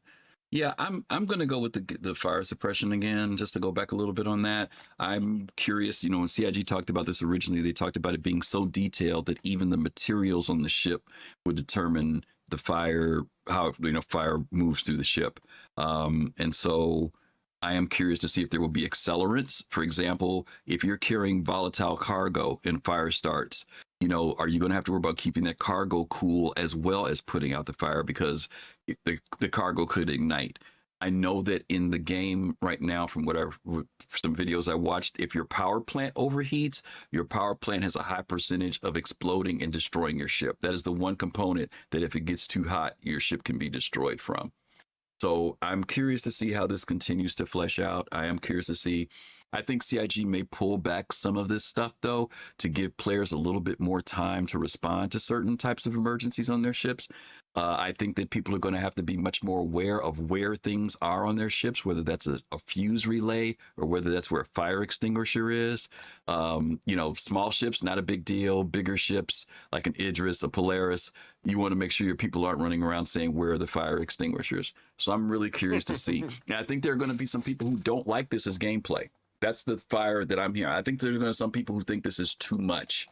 And maybe that comes from people. This is kind of a tough one. Maybe this will come from scenarios, and I think Admiral was saying this earlier. I think I was talking about the Polaris versus the Perseus because Admiral has a Perseus, and I was saying that to me, the Perseus is kind of a good sweet spot ship for a small group of people that want to go out and play together. Once you start getting above that size, to me, there are some concerns operationally for me, not just for operation, but financially too later on. So I'm not scaring anybody who has these ships, because I'm sure a lot of you also have thought out this thing and how you want to do those ships. But for me personally, once I go past a Perseus-sized ship, to me, my brain has to start thinking a little bit differently about how you're going to manage that ship when something bad happens. And having players who are willing to take on those roles is also going to be a factor. I know when we go out and play, most of the time, most people aren't in a big rush to fly the ship. Most people are like, you fly it. Now, whether that's because they don't want to be responsible for the lives of everybody, or they're flying to. And most of the people I fly with are good flyers. I don't think I've flown with anybody who's a terrible flyer. But people don't have a problem with sitting back and taking a turret, or maybe even doing engineering. There are a lot of people who want to do that stuff. But I know there are some people who are voicing concerns about it. They feel like this is adding too much detail to their gameplay. And, you know, hopefully it's reactionary, just like it was back when we talked about food coming into the game and people got worked up. Hopefully once engineering comes in, it gets balanced out in a way that people don't feel completely spooked out about it, and that it'll kind of make sense to them. But I do worry about whether or not, as they add this complexity, whether there are going to be some people who aren't, you know, they're going to be kind of upset that they bought that Idris or bought that Polaris. We're going to say FC? I have a comment. I have a follow-on after Sure. FC. I just want to say we all know the Origin ships are going to be the most flammable ships in the verse. So that's where you're wrong. The Origin ships have the best fire suppression in this game. You better worry about them Drake ships that don't have nothing to put out fire. Is what you need to worry about. Go ahead, Admiral. What are you gonna say? We're gonna close it out. Okay. No, I'm just saying that, like, so that's like kind of like one of the things I look at my fleet. So depending upon the mission and the cost that I think it would take and the amount of people I have would dictate the type of ship, whether I take my Spartan, or I take my Perseus, or I take my Idris. Like, what's the mission need? What do I really need to take out? How many people do I have available? And, you know, is it financially beneficial to take these out or not? Yeah. Do I take out my Spartan because somebody else has the other ship, then I just need to provide a support role? So that's, I mean, there's no reason to have like 4 Idrises with like that are only manned with like 5 people each. So that's the way I look at it. No, that's a good point. Okay, back to the flight model thing. I hope they bring that flying for landing because we only had that for This like is a hot second. But I appreciate them. I hope they bring those back, but we'll see.